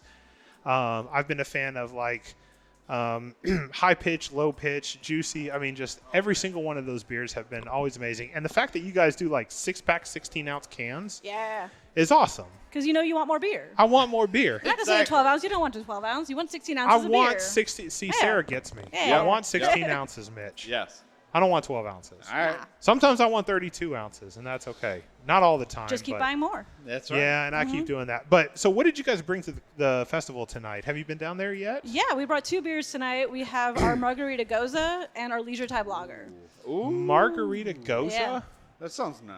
The way I like to sell it is it's a margarita without the heartburn. Oh yeah. It's very lightly sour. It's a little bit salty, and if you lay down afterwards, take a nap, it's not going to hurt you. Nice. Lower Yep. on the ABV scale? Yeah, it's Okay. in the, I can't remember exactly. It's 4.5 to 5-ish. 4.5 it's not to too high. 5. Not too Okay. high. Yeah. Same thing with the Super Leisure cash. Time. And what was the other one that you brought tonight? Our Leisure Time Lager. Leisure Time Leisure Time Lager. Lager, yeah. Also an easy drinking beer. Oh yeah, Yeah. that's my favorite to just sip on all day long. Yeah. Oh yeah. Take it out on the river, enjoy it out wherever you're relaxing. Can I find Leisure Time Lager in stores? You sure can. I can? Yeah. Maybe I haven't gone looking for it. You can before. also find it in our tap room. We will have, I believe, 4 packs of it to go, 6 packs of it to go. Yeah. Yeah. That's opening up on August 18th in Yeah. Nashville, That's Tennessee. That's right. You know, we got several. I can't think of the right name because I haven't done it in a while. But you get on a tube and you go down the Harpeth River or whatever. Yep. That sounds like the perfect beer for a Oh, yeah. river Yeah. trip where you float down. And Leisure Time Lager. Leisure time. Man. Because that is your leisure time. That's and exactly you want that right. lager. Yeah. I used to not like this, but I'm starting to become a big fan of lower ABV beers. Yeah, yeah. Because now you can drink more of them Exactly. and still have a good time. Yeah. Yeah. So you joined on specifically to be the Nashville taproom manager. I did. Yeah. So you're from Chicago Yes. originally, but you made your way down to Murfreesboro, Tennessee, probably because of the gentleman sitting in front of us. Well, I that didn't correct? meet him till a little bit later on. Oh, but he was okay. a nice bonus of moving down to Gotcha. the south. All right, yeah. that's fair. Yeah. Awesome. And now you get to run this. So what is the? This is going to be a really stupid question, but what I is got the another general? one to follow it? Huh? I got another one to follow it. Okay. Yeah. General taproom manager. I mean, like that's the person that sits above everybody else at that location Yeah. until you go outside. Yeah. Correct, I like, mean, to somebody else. yeah. I'm there to make sure that everybody is happy, that everyone is doing what they need to be doing. Everybody reports to Sarah. Oh God. Okay. Sorry. That's basically what that means. I was They're all just my like, what? bartenders. Yeah. Well, my question is completely out of bounds. but What is it's, your question, Mitch? I What you had got? a friend's birthday recently, and I introduced him to a really shitty Chicago handshake. Okay. This It's is out of a- left field. I have no Yeah. idea where this is going. Sorry, I'm a left field guy. It's Was a- it pouring Malort down their throat? Was that the handshake? half of it? Yes. Okay. As far as I know it. You're There's a- familiar with this. That's all I know. I don't know anything else of what's going Okay. So what I read online is a Chicago handshake, at least in Nashville sense, is you're supposed to, I don't know if it's like dropping the shot into the beer, which is typically old style, or pouring it in. But regardless, Malort is part of the equation, and then you chug it. Yeah. And I gave my friend who had a birthday, we ended up at No Quarter, which is a shameless plug, but I love Great No spot. Quarter. I love No Quarter, man. Yeah. It's They awesome. got a tiki bar next to them, and they're going to be neighbors with a deck. So go enjoy. But, yeah, they have Malort there. So I introduced everybody, except the birthday boy. He already had a Malort before. Malort. Fuck. There I go again, calling it a duck. Yep. But the bartender already was like, what are you talking about? I'm like, I don't know. I'm Southeastern. I don't know. I am still surprised to hear that people choose to drink Malort. Yeah. Like someone's like, can I get a Malort neat? Yeah. It's terrible, Why? man. I don't Why? understand it. I Yeah. don't get it. It's corn liquor, Nope. and for whatever reason, it's a rite of passage in Chicago. Okay. So I don't know, man. It's a treat regardless because you see the reactions of your fellow people, and you're just like, yes, enjoy. So let's talk about this real quick. Where do you sit on Old Style? Because I know you're a Chicago native. I'm not a Chicago native, but I've been Chicago fan for years. I've been multiple times. One of my best friends is from Chicago, so I've been up Yeah. there multiple times. Where do we sit on Old Style? Old Style was the first beer I ever drank. When I was a small kid, and I took a little sip of it from my dad's can. Yep. And it's also the reason I didn't drink beer again until I was 22. I believe it. I believe That it. is a good fucking description of Old Style. But it's good. Old Style. Old Style I is mean, the now beer- I will drink it again, and it feels like being back home with my family when things were good, and it's all Yes. great. Yes. But no, I would never Old choose Style it. is the beer you drink Yep. that your dad drinks Yeah. When you're back home. when Yeah. you're back home. There's the marketing. Feel like you want to go back home? Drink an Old Style. Drinking Old Style. It has to be ice cold Yeah. Because then you can't taste the flavor. because then you can't taste the Yeah. flavor. You don't want to taste the flavor in an No, Old Style. God, no. Yes. Sarah Bond is the Nashville location taproom manager for Highwire that's opening up 1 week from today, August 16th. They've got multiple locations in Asheville, and now they have one in Knoxville as well, and they're getting a home base in Nashville. Hell yeah. I Time. am super excited, man. Damn, man. This is going to be a good time. Mitch, we almost have to go, man. I know. We got to, but Nah. we got to talk more. Nashville has too much good beer, but it's almost like Highwire deserves a place in Nashville. It does. Yes. I've been a fan of High Pitch for the longest time. So when we had Emily on a couple of years back, when we were just starting out, we had it was like a lemonade. Pink lemonade sour? Yes. Yeah. Yes. I didn't hate it. It was really good. I am That not is out so of Richard's wheelhouse. Yeah, It's I- not disgusting. not a sour fan by any means. This was not that. A lot of Highwire sours are not aggressive sours. Yeah. The pink lemonade sour, not an aggressive sour. The margarita sour, it's not an aggressive sour. And that's one of the beers that you have tonight yes, here. Yeah. But that pink lemonade sour, they recently changed it to a taproom exclusive, so they don't distribute it anymore. The pink So- lemonade? The pink lemonade. So It's if you that want to good. get it in Nashville, It's so good. you have to come to our taproom now to get it. She's Nice. shaking her head yes. Yeah, have you yeah, had it yeah. before? Yep. Dude. Asheville. So we have an Asheville fan in the house Yeah. tonight. Asheville coming to Nashville. It's true. That's Dude. awesome. Ha- So we've got the Margarita Goza down there tonight. Yes. Hopefully not kicked yet. It's 8:45, but we close at 9. I mean, we were pouring it like crazy when we first Really? opened, so maybe a little bit left. Okay, and then the lager that you guys have, Or leisure time. Leisure Yeah. Time Lager, also super low in ABV, super crushable, Yeah. super easy to drink. Lager, probably very crispy. What's the flavor profile on something like that? Very light, crisp, refreshing. It's got almost a Vienna lager finish to it. yeah. That little bit of breadiness at the end. That's why I keep coming back for more. Oh, hell yeah. It's easy, Mitch. Yes. It's easy. Sounds I mean, great. that's what I'm sipping on right now over here. Man, She's got a glass of it with her. I was taking pictures. And we're going to take another one that's like more I'll show you how much is my favorite. Yeah. Yeah.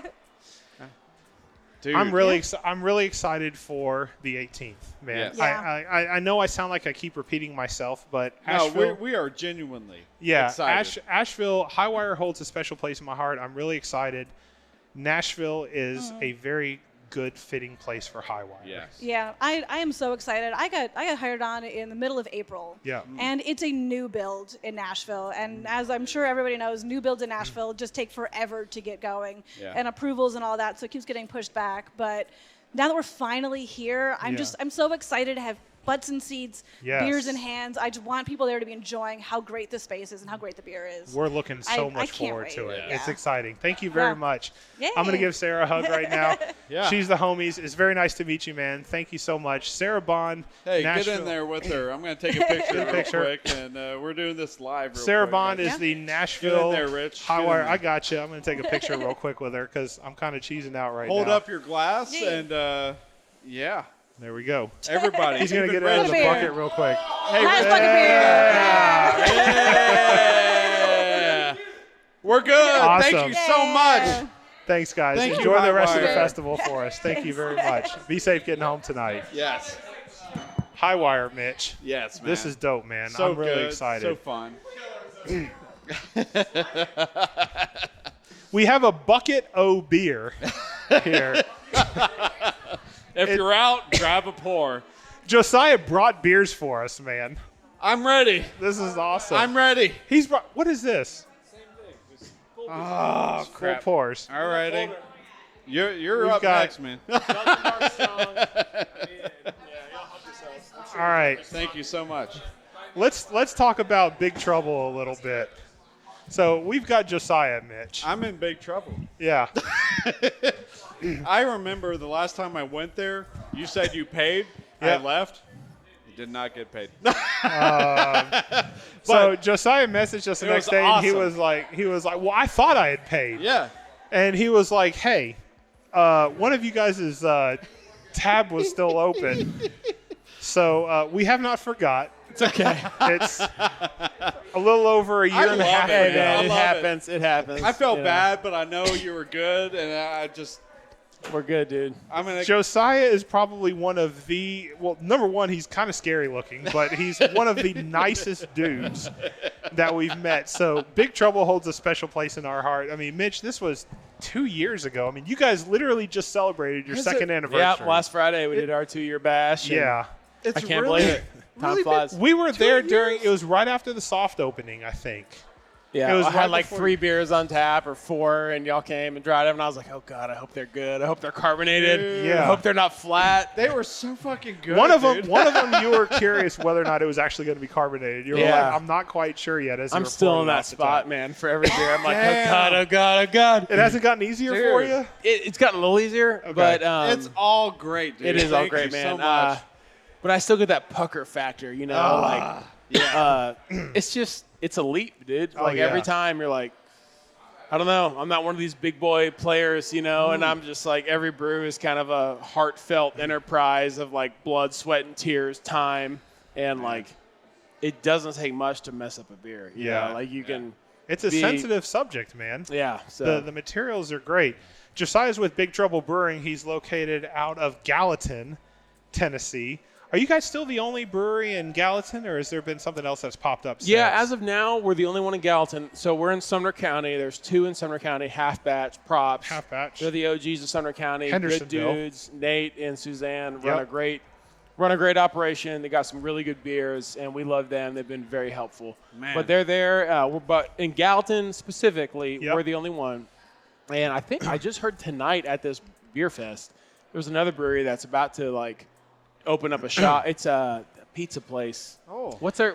Oh, those are the same guys that probably do like got Saundersville, Saunders No. Ferry It's pizza. it's like a Ninja Turtles vibe, and it's like, Dude. who was it? They're not too far from us. They're in West Nashville, and anyway, Rock and Low?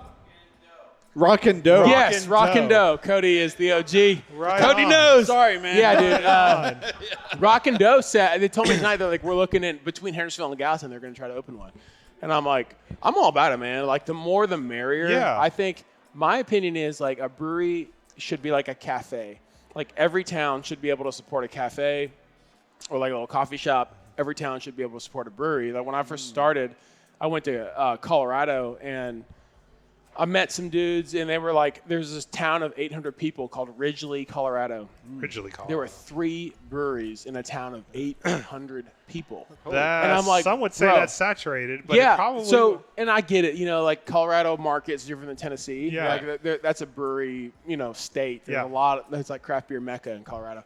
But at the same time, I was like, okay, if this 800 freaking town of 800 can support 3 breweries, Gallatin can support surely Gallatin can float one. For real. Yes. And that was my lifeline, dude. I was like, okay, we can do this. We can do this. For sure. And that's been my, I just keep pressing the I believe button on that. Like, Yeah. But yeah, man. So I'm all about them coming in. Like, if we can make Sumner County a craft beer destination, it might take 10, 20 years, but like make it like Bourbon County in Kentucky. Yeah. And like if Sumner County can become this like Whole trail. this spot, dude, like let's go, man. Let's like go. I got, it's not a competition thing for me. It's like we're doing this all together, And same thing with the dudes in Wilson County, like 10 Lakes up in Lebanon, awesome dudes, and Cedar City, all those guys. Like I'm the biggest cheerleader for all those guys, man. Like I want all of them to succeed, and we can all succeed together and kind of make like a culture of people that like beer and want to hang out. It's a good deal. That's awesome. And Big Trouble's got that 80s vibe, that 80s movie vibe going on. Oh, dude, you I walk love in your and they've got the What was the haters out there?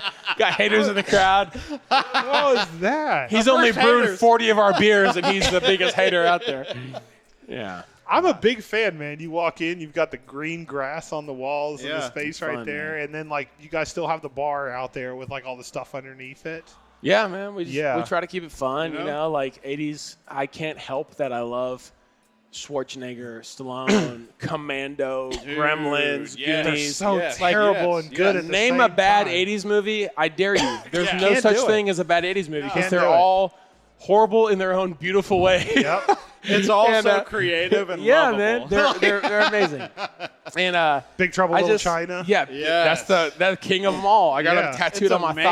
thigh. It's a Amazing. great film. We're going to have to get a picture of that. That's awesome. Josiah's rocking jorts tonight. We'll go by the side way. by I'm side always on wearing the that. jorts. Yeah. I think all the Big Trouble crews wearing jorts tonight. Hell Everybody's yeah. just, Wearing and jorts it wasn't tonight. even like a mandate. It was like, hey, it's part of our culture. We like chilling. We like Hawaiians. We like jorts.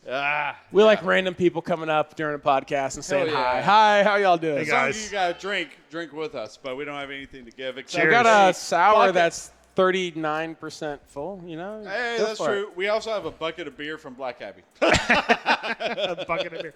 So let's talk about the beers that you brought Yes, tonight, by the please. way. Yes. Yeah, let's do it, So man. you've got a Belgian double. Belgian Dark Strong Belgian is Dark the Strong. nerdy, typical name of the style. Okay. And that's your typical grain bill for a Belgian, lightly hopped. The true secret, that's not really a secret. I mean, Google it.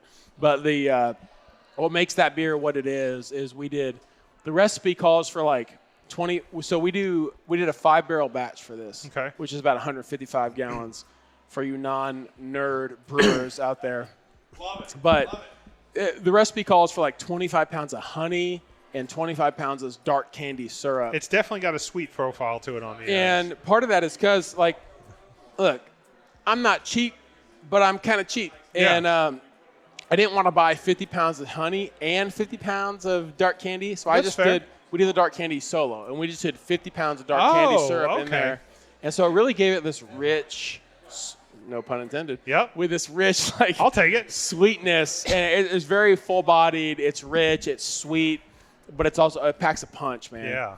And unfortunately, my brewer amigo New challenger Cody, has entered. new challenger has entered. Chat. I'm here. WWF Raw. And then Nate and Suzanne are watching too. Yeah. From Half Batch, which Yeah. is the OG Sumner County Brewery, which we love. Hey. But anyway, yeah, it's a good beer, man. It came out really, really sweet, really rich, really full-bodied.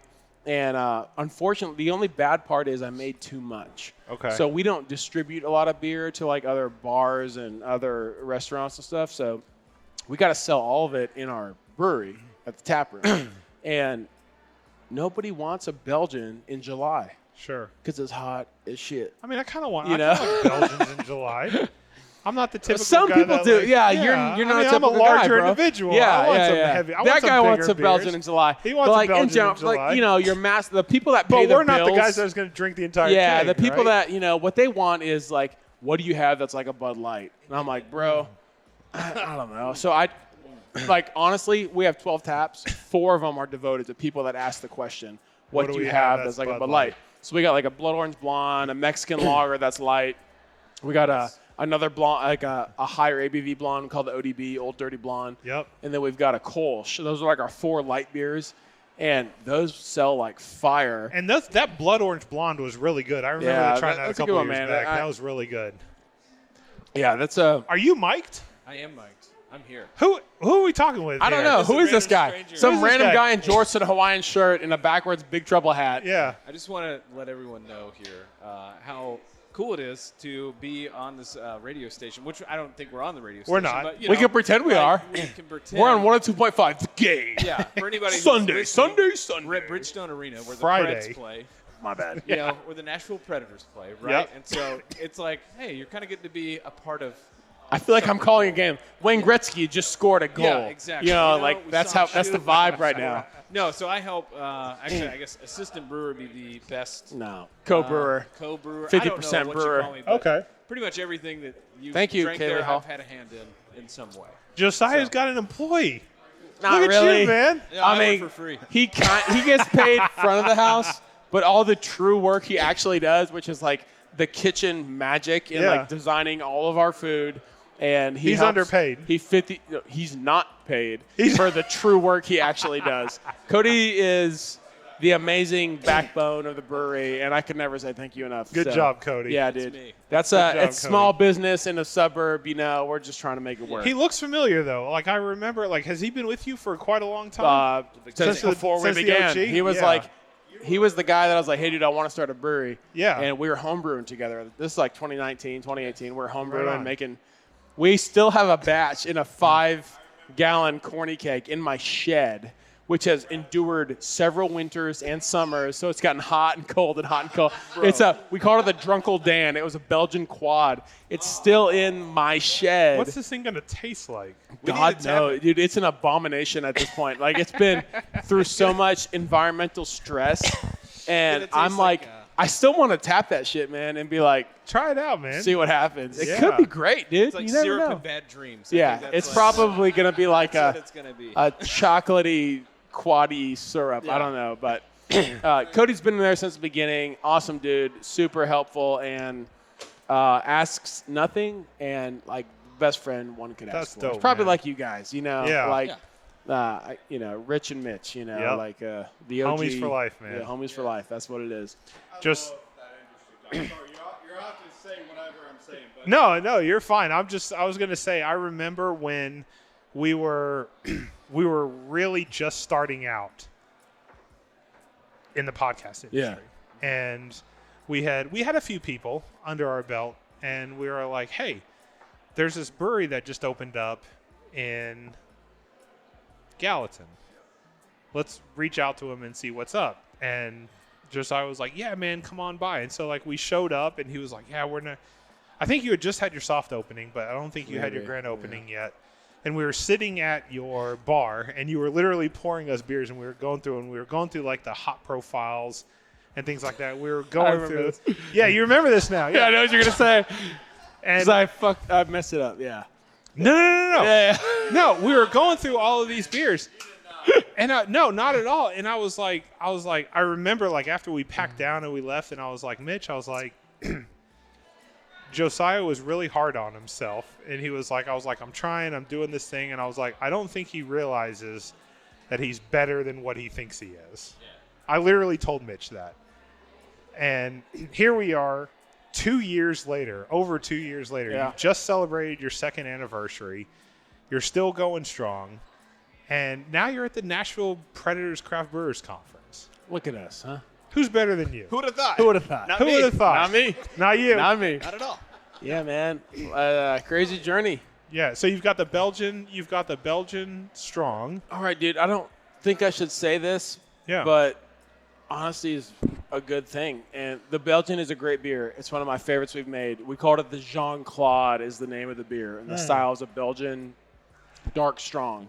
Sure. And it is a dark strong. It's rich, it's sweet, it's very malty and like malt forward. But the reason I brought it is because it's hot. And I have several barrels of this left. And I don't want it in the brewery anymore. Is that your first time trying it? You like it? Oh, dude, it's so good. Okay. You haven't tasted it yet? Let me try that. Give me a sip of that. I can't remember what this one right here. Like. All right. Notes of chocolate. So it's really good. To be my honest, like my come to Jesus moment, I was trying to get rid of a half barrel keg of this stuff tonight. I was like, let's get rid of this. We'll bring a sour. Everybody likes a sour. And like, let's get this Belgian out of here. It's really good. Because I only have so many kegs at the brewery. Yeah. And so when I make a new beer, it's got to go in a tank. And then what I usually do, like the tank that's the lowest, I keg it off. You know, like let's fill up a few kegs of it. But we just ordered a buttload of grain, and I got to start brewing. And so we're going to have all these seasonal beers coming out in the fall.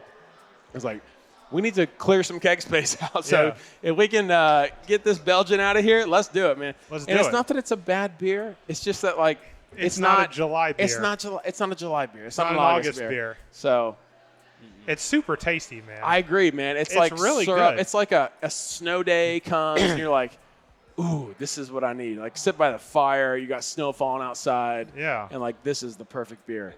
But when it's 1,000 degrees outside. Moon pie? Mitch says it tastes like a moon pie. He's not wrong. You guys are like these Cicerone wizards. I'm just a Neanderthal. That's like, mixed grain, sugar, water, I remember beer. We were going through the hot profiles of this beer a couple years ago. Josiah was like, man, you remember, like, you know what those taste like? Yeah, he was like, I've been doing these single hop, like trying to figure out what it is. You remember that? And, yeah, of course I do, dude. Wow. And he was like, I don't. It's not really giving the Citra or whatever. It's not what you said, because that's a Gen Z thing. But I was like, and then I looked at the brew sheet, and I'm like, you're right. There's not Citra in this. It's Mosaic. And you're like, oh, that makes sense. Like, God, this guy knows was his not stuff. intended to be like that. Well, I was okay, going based on what I was going on. Yeah, but it put me in my place. I was like, oh, crap, these guys actually know something. So and what I'm just an idiot Neanderthal, like mixing stuff together. And I go back to that whole, like, Josiah knows what he's doing more than what he says he does.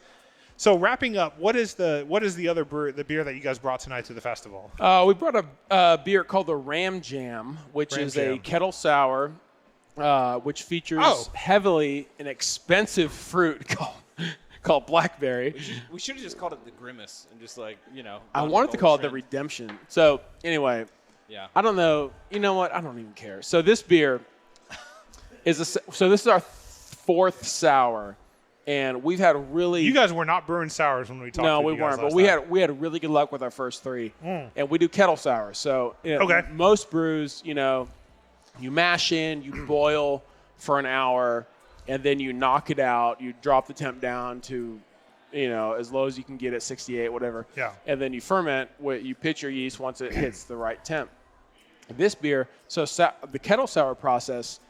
Instead of you boil it and then you cool it back down to like the mid 100s or like 90, and once it hits 90, we add a probiotic, and the probiotic is active live bacteria, and that bacteria interacts with the sugar in the beer, and then instead of catalyzing it and producing alcohol as a byproduct, it drops the pH down. So like our usual mash pH is about 4.5, 4.7, somewhere in that range. Once you add the probiotic, you let it sit in the kettle overnight, and it will drop the pH from 4.5 down to like 3.5. So a full point drop.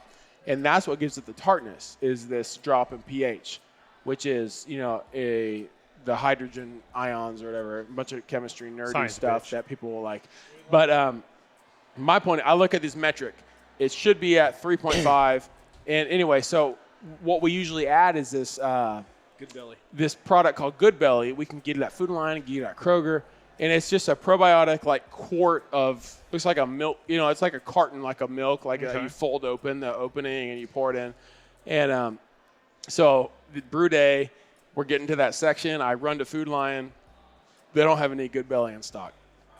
Luckily, my beautiful, amazing wife happens to be at Kroger at the same time. So I call her. I'm like, hey, babe, can you grab some Good Belly? I don't care what flavor, because I got like banana, strawberry, whatever.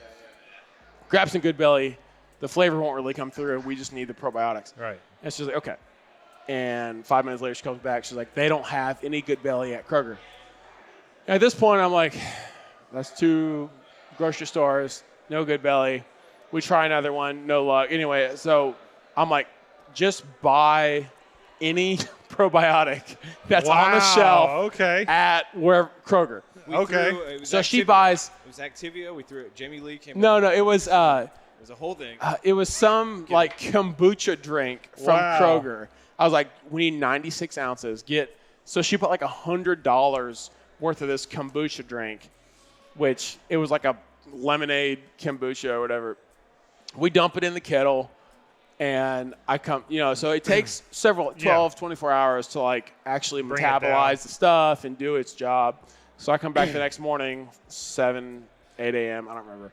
But I come in, I test the pH, and it's still at like 4.7. Like it hasn't moved. It actually went up slightly. Yeah. It's supposed to go down to 3.5, and it's at like 4.8. And I'm like, this is not working. No. So I'm Googling stuff. I'm talking to other brewers, like, what do I do? And I let it, what I chose to do is let it sit another night. I come back the next day. I test it again. It's still at 4.7, 4.8. I'm like, all right, we're screwed. We're done. This is a failure. It's a dump batch. It's $2,000 down the drain. So, but we boiled it, got it back up to temp, boiled it for an hour, added some hops, knocked it out, put it in a fermenter. And so it was still at a high pH level. It wasn't as low as we wanted. So instead, we added citric acid on the back end, post-fermentation. Citric acid is like, it's a food grade additive that people use for like Sour Patch Kids and candy. It's kind of like that more, I don't know. My best description is like whatever Sour Patch Kids taste like, that's what that stuff kind of does to a product. Yeah. So we added X pounds. I don't even know how much. Somewhere between 1 and 4 pounds. I don't know. I was so mad.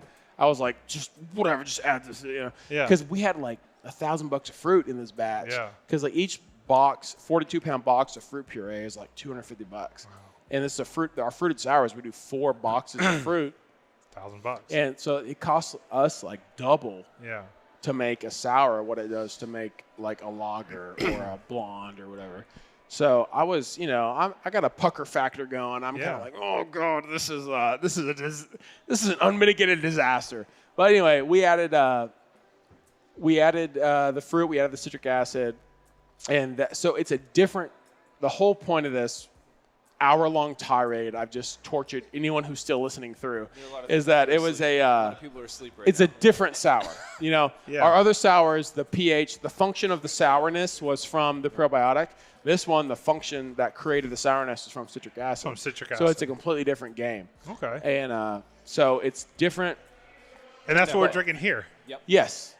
Yeah, that's what we're drinking here. And it came out okay, but it was just like, I almost was at several points. I was like, nah, we're dumping this. We're done. We're not going to serve this. Like, but it's just some time, some experimentation. It's a different product, different process. There's nothing wrong with experimentation. It just works. But when it happens when you don't want it to, then it's like, that's true. This is not fun. I get that. So, yeah. I feel like Mulder and Scully, It's like, dun, dun, dun, dun, dun. I almost wore an I Want to Believe shirt. It's one of my favorite T-shirts I have. Dude, I love it. Great show. One of the best shows of all time. Yeah. Anyway, how do you come back from that, man? How do you bring that back home? I don't know, man. Hey, good podcast. That's what it is. I'm sorry, dude. No. I messed you up. Here's how I'll bring it back. When we met 2 years ago, you were experimenting. Today, with my sexuality. Well, I don't know about that. You idiot. I've met your wife. You have a 2-year-old kid. Congratulations, by the way. Dude, I've got several kids. Yeah. Congratulations. Legally. I don't know who or what you're experimenting with, but from a beer standpoint, 2 years ago, you were experimenting, you were finding out what works, and to this day, what I like about the craft beer industry is that people still experiment and they still try to find out what works. Yeah, exactly. You know what I mean? Like there's no recipe for this is what we're going to make. If there is, there wouldn't be as many craft brewers as there are today, because people are always trying to find something and go. And Carl from Black Abbey, ooh. That was a good pour. That was a good pour. I've done a few times, yeah. That was good. Foamy head, you know what I mean? Carl, Hey! Foamy head! Carl from Black Abbey said this best. He was like, it's like there's the style of beer, and then what they're trying to do is brew within that style, but push the boundaries without going outside that style. Yeah. So there's craft brewers that are going to say, I'm going to stick with this style and kind of push the boundaries, and then there's other craft brewers that are going to stay within that boundary, and then there's other brewers that are going to go, I'm going to experiment and see where this leads. Yeah. And then you ended up with a good sour. I mean, and here you are at the Craft Brewers Conference with a good sour. I think a real good way to sum up that very long and semi-boring Hey. about how you came about the Ram Jam is that The Ram Jam. you don't give up on the dream of making it, and that's kind of what you've done with the brewery. It's like pushing. just keep going, keep trying, figure it out, do the thing, and that's really what you've done. See? So, Mitch is a sour guy, and he likes it. That's good. Thank you. I am not a sour guy, and I liked it. I'm not either. My wife is, so I have to always have one sour on tap for my There wife. you go. And you got to make the wife happy. You got to keep It's called the wife divorce happy. mitigation. That's what I call it. very good. That should be the name of your next beer, by the way. You should make a beer called Divorce Mitigation. He says that so much, you have no idea. He's like, I got to go home, guys, and eat spaghetti. Divorce mitigation. I'm like, all right, well, time to go. Yeah, I get it. Well, the fact that you know what I'm talking about Yeah, proves my point. yeah, Got to keep the women happy, exactly. Well, I'm going to do like I do on most brew days and cut out early. So. Oh. Hey, all right. Give the mics back to meeting you Mitch guys. then, all right? Thanks a lot, man. classic. This has been a good time. Josiah, man, I'm going to shake your hand again. Yeah, man. dude. Yo, Thank these- you for these are having strong me handshakes. back on. This It's is been a full pleasure. circle, Mitch. Dude, these beers are outstanding. I love them. it. Thanks, Thank brother. you so much. Big I'm fan of caught Big by a Trouble Brewing cable. Company. Yeah. Let's get a picture of our legs before you leave because you work out. Both of these gentlemen are wearing jorts tonight, and they're a lot shorter than we would expect them to be. Yes. Do I need to take this off for the photo? Oh, please. Okay. No. All right. Bye, everybody. He's talking about the headset, not the jorts, Mitch. Oh, okay. I mean, either one. I'm game. Yeah. Mitch, Thank it was you. a good time tonight, man. It was, man. There's been a lot of people here tonight, a lot of breweries, a lot of good times, a lot of beers tonight. Yeah. And Let's put a rinse break in and let's talk about it. okay, that sounds good. We're going to pause real quick, and then we will be right back. And back from the rinse break, Foamy Heads are back. Mitch and Rich hanging out on the mics, closing down the 2023 Nashville Predators Craft Brewers Conference at Bridgestone Arena in Nashville, Tennessee. Hanging out in the Barrel House, right outside Section 112 in Bridgestone Arena. Mitch and Rich on the mics. We brought Carl back in from Black Abbey Brewing. You're going to regret that. No, we won't. No. Carl. You No, are never. beloved. Carl was one of the first guests we had. Yeah. Live guests that we had, and we were hanging out at Black Abbey. Carl was the first guest tonight at the Craft Brewers Conference. It only makes sense that Carl actually be on the show when we lead out.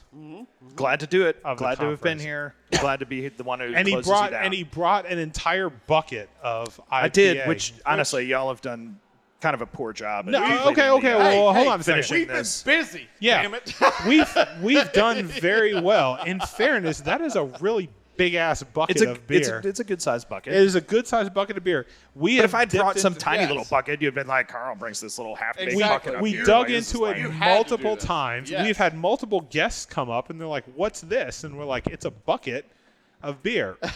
And they go, "Well, is it like all the slosh that's been?" No. No, It that's is a disgusting. good beer. And they've all dug their glass in and they took a sip and they were like, "This is really fucking good." Well, that's Yes. great. And it's like, it's Carl's beer. It's I Black had, Abbey. Yep. I had a friend of mine. This happened to her. She worked. I'm protecting the names of the innocent. Sure. All good. So I will not use names of who did this and who it was done to and where. Good. But there Yes. was a group of people showed up at this establishment. They were clearly overserved, and they said, "We brought this growler of beer. We want you guys to try it. As you guys, I don't know, we really shouldn't be serving you. You're kind of whatever." So they open this growler and pour it around. They pour these glasses and make this big show of like linking arms and then this friend of mine drinks this beer and everybody starts laughing. Oh. And she says, "What's going on?" They're like, "That was the dump bucket from the bottle share." And that person was subsequently banned from that location I because understand. that's nasty. I So get I it. would never do that. The fancy term is cuvee. If you want to even classify it. Yeah. So Yeah. all right. So I'll give you a cuvee. All right. So we Isaiah Coleman, who does sales for us, and myself have we've got a radio show on Acme Radio Live. I It's love it, called man. The Dad Rock Block. Yes. Great. And on the Dad Rock Block, we try to have guests from the beer industry, and I was very fortunate to have Derek Petrella with Sierra Nevada on the show. Yeah. And I'd been asking Derek for some time. I love Sierra Nevada Bigfoot barley wine, and so it's the only thing that I ever sell her. So I had what it turned out to be an 11-year vertical of Sierra Nevada Bigfoot. What? And so Derek showed up and brought a barrel-aged variant. So we had 12 beers. Yes, 12 Jesus Christ. 9% barley wines. And so from No one had a good morning after 2012 and there was a number of people there. We recorded the show while we were drinking them. So we had a 2-hour window, right? So we had to get through all 12 of them in 2 hours. Holy shit. And it was really fun. Yeah. But what we did was we had a pitcher in the middle, and so when there were little 12-ounce bottles, and so we'd pour it around for everybody, and then we'd put an ounce in the pitcher in the middle. Yep. So we had enough to do a little cuvee at the end. That's nice. And it was great. That's honestly. a good cuvee. That's kind of dangerous, but Well, hold on. Let's wait till the story ends. I'm curious where this goes. Do y'all know Matty Hargrove? I do. Yeah, Matty works for Blackberry Farm Brewery. He got so drunk he fell off the bench in the tap room, like literally just toppled over onto the ground. I know it was Matty, I deserve. but it was delicious. I gotta buy you a drink for that. That's awesome. I was surprised. You think you're pouring all this stuff together in a pitcher, it's going to be super weird. But it's all the same beer. Just over different the span verticals, of 12 right? years. Yeah. And it was really interesting and fun. Dude, that sounds like a good cuvee, though. It does. It does. When you're It's not taking a the, whole bunch of verticals of different years and you're pouring it into one, that's fine. It's not like a beer share where everything's kind of left over and you cuvee it. No. And we were talking before about gin. I'm part of this group called the Ginfluencers. Ooh. And every year in January, it's a group of 10 dudes. Well, it's 10 people. There's guys and ladies on whatever, but there's 10 of us, and so each one of us is responsible for getting 3 bottles of gin, and then we parson them out into little 2-ounce samples, and then we do like a cookie exchange. Only it's beer or it's gin, and we do that right after Christmas. And so every day in the month of January, we try a different gin, and everybody tries it together, and we post about it on Instagram. We call it Dry January, And that's how I heard about it. Was That's on great. social. And You've mentioned that before, Mitch. I did. Yeah. So one of the guys who's part of that is Brandon Jones, who runs the Embrace the Funk Embrace the program Funky Yazoo. at Yazoo, Yep. right? So Brandon did this same thing where he took like a half an ounce of gin from every one of those and put it into a container. Actually, it was one of those crazy skull vodka bottles, and made his own crazy gin mix. Interesting. I never did try that. I don't know if it was good or not, but I know he did it. After how many gins do you try before the skull one? Yes. I think the idea was that he would bring it out at a gathering where we were all there. But I mean, especially in this industry, it's impossible to get 10 people together at one time. It is. Ever. I think as long as it's calculated, it's a good move, right? If you're taking beers that come from a similar, like the same beer, but you're doing verticals, or if you're doing a calculated cuvee of like different types of alcohol or beers put together, that's one thing. But if you're throwing just like different beers, leftover beers in one, and then you're cuveeing and drinking it all at the end, that's not a good look. Right. Now, is it cuvee or cuvee? I don't fucking I'm know. sorry. I don't fucking know. No. I don't know. I say cuvee. There's two I don't know. E's to I don't it, know. and I'm like, cuvee. Every time I talk to somebody, they switch it on me. And I might not have even heard that word until you said it. It's about 5 minutes fancy. ago. It is fancy. I felt fancy. It's fancy for mixing leftover beer together. You know, we're in Right. the Southeast, and we ain't against shit. So So I had a job where I worked with this lady. Her name was Catherine Cahill, and she was this elderly little Irish lady.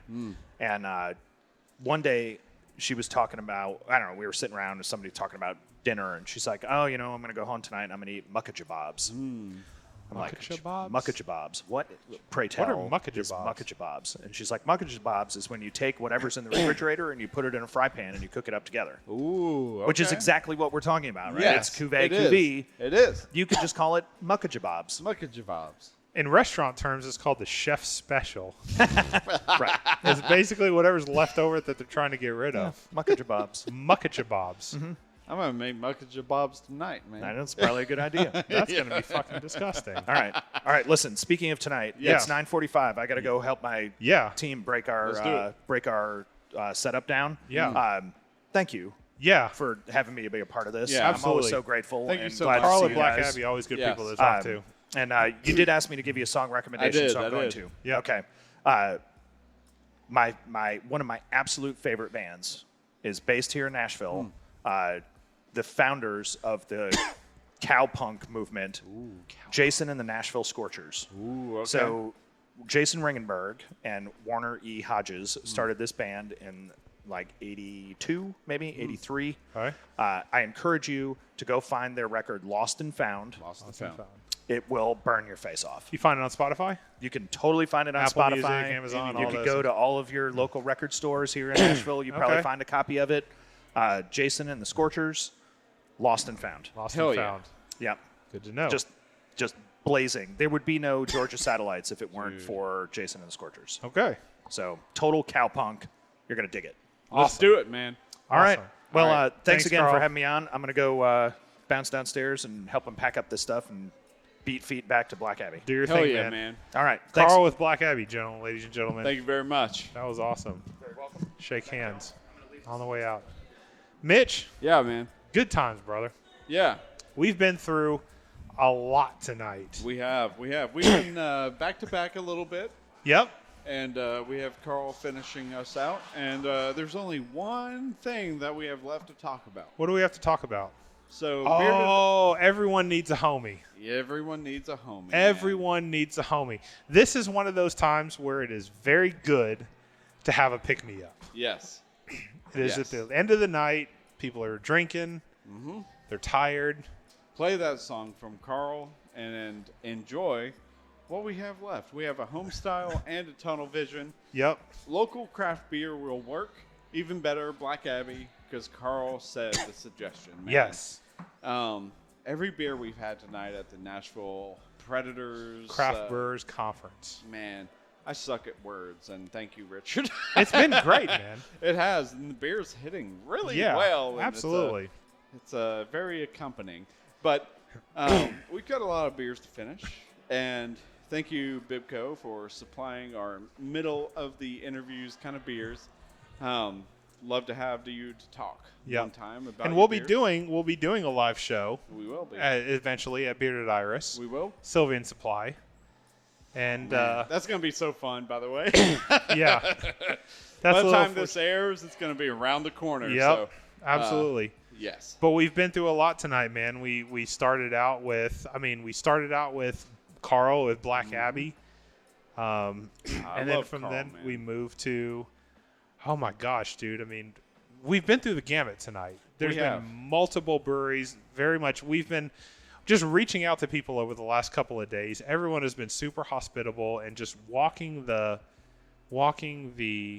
ice tonight Yes. at the Bridgestone Arena, saying hey to all the homies. Chad at Tenfold, shout out Chad, coming through with the beer as well. Yeah, and Common John, man.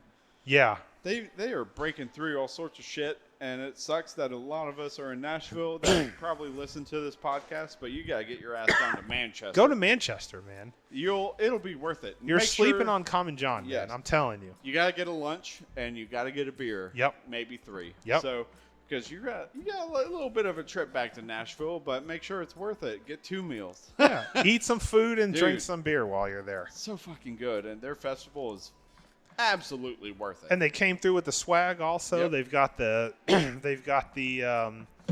the stickers. They've got the koozies. Oh yeah. Big Trouble Brewing came through with the stickers as well. I mean, it's just it's awesome. And then Happy Homie, cold brewed coffee.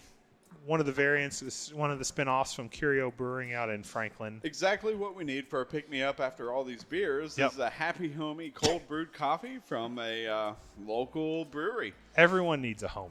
Yeah, and it's made in Franklin, Tennessee, happyhomiebrew.com. And it smells wonderful, I got to tell you. And I'm going to pour it into my glass because I need to pick me up because we got to pack the fuck down. Yeah, we got to pack everything up. Get rid of it. We got to finish these beers that we're drinking. We've got to pack everything down. Mitch and Rich hanging out at the Nashville Predators Craft Brewers Conference 2023. Bridgestone Arena at the Barrel House outside Section 112. Everything was good. Mitch, great times tonight, man. Good beer, good people. Yes. Shout out to Carl from Black Abbey and shout out to Shane Gibbs, man. Shout out to Shane Gibbs, House of Dogs Brewing, manager, Casual Pint, Smyrna, for putting this together. It's been great. Thank you, everyone, for coming out tonight. Thank you to all of our special guests. Thank you for all the patrons that have come through. We love you guys very much, and we will see you guys on the next episode. And cheers.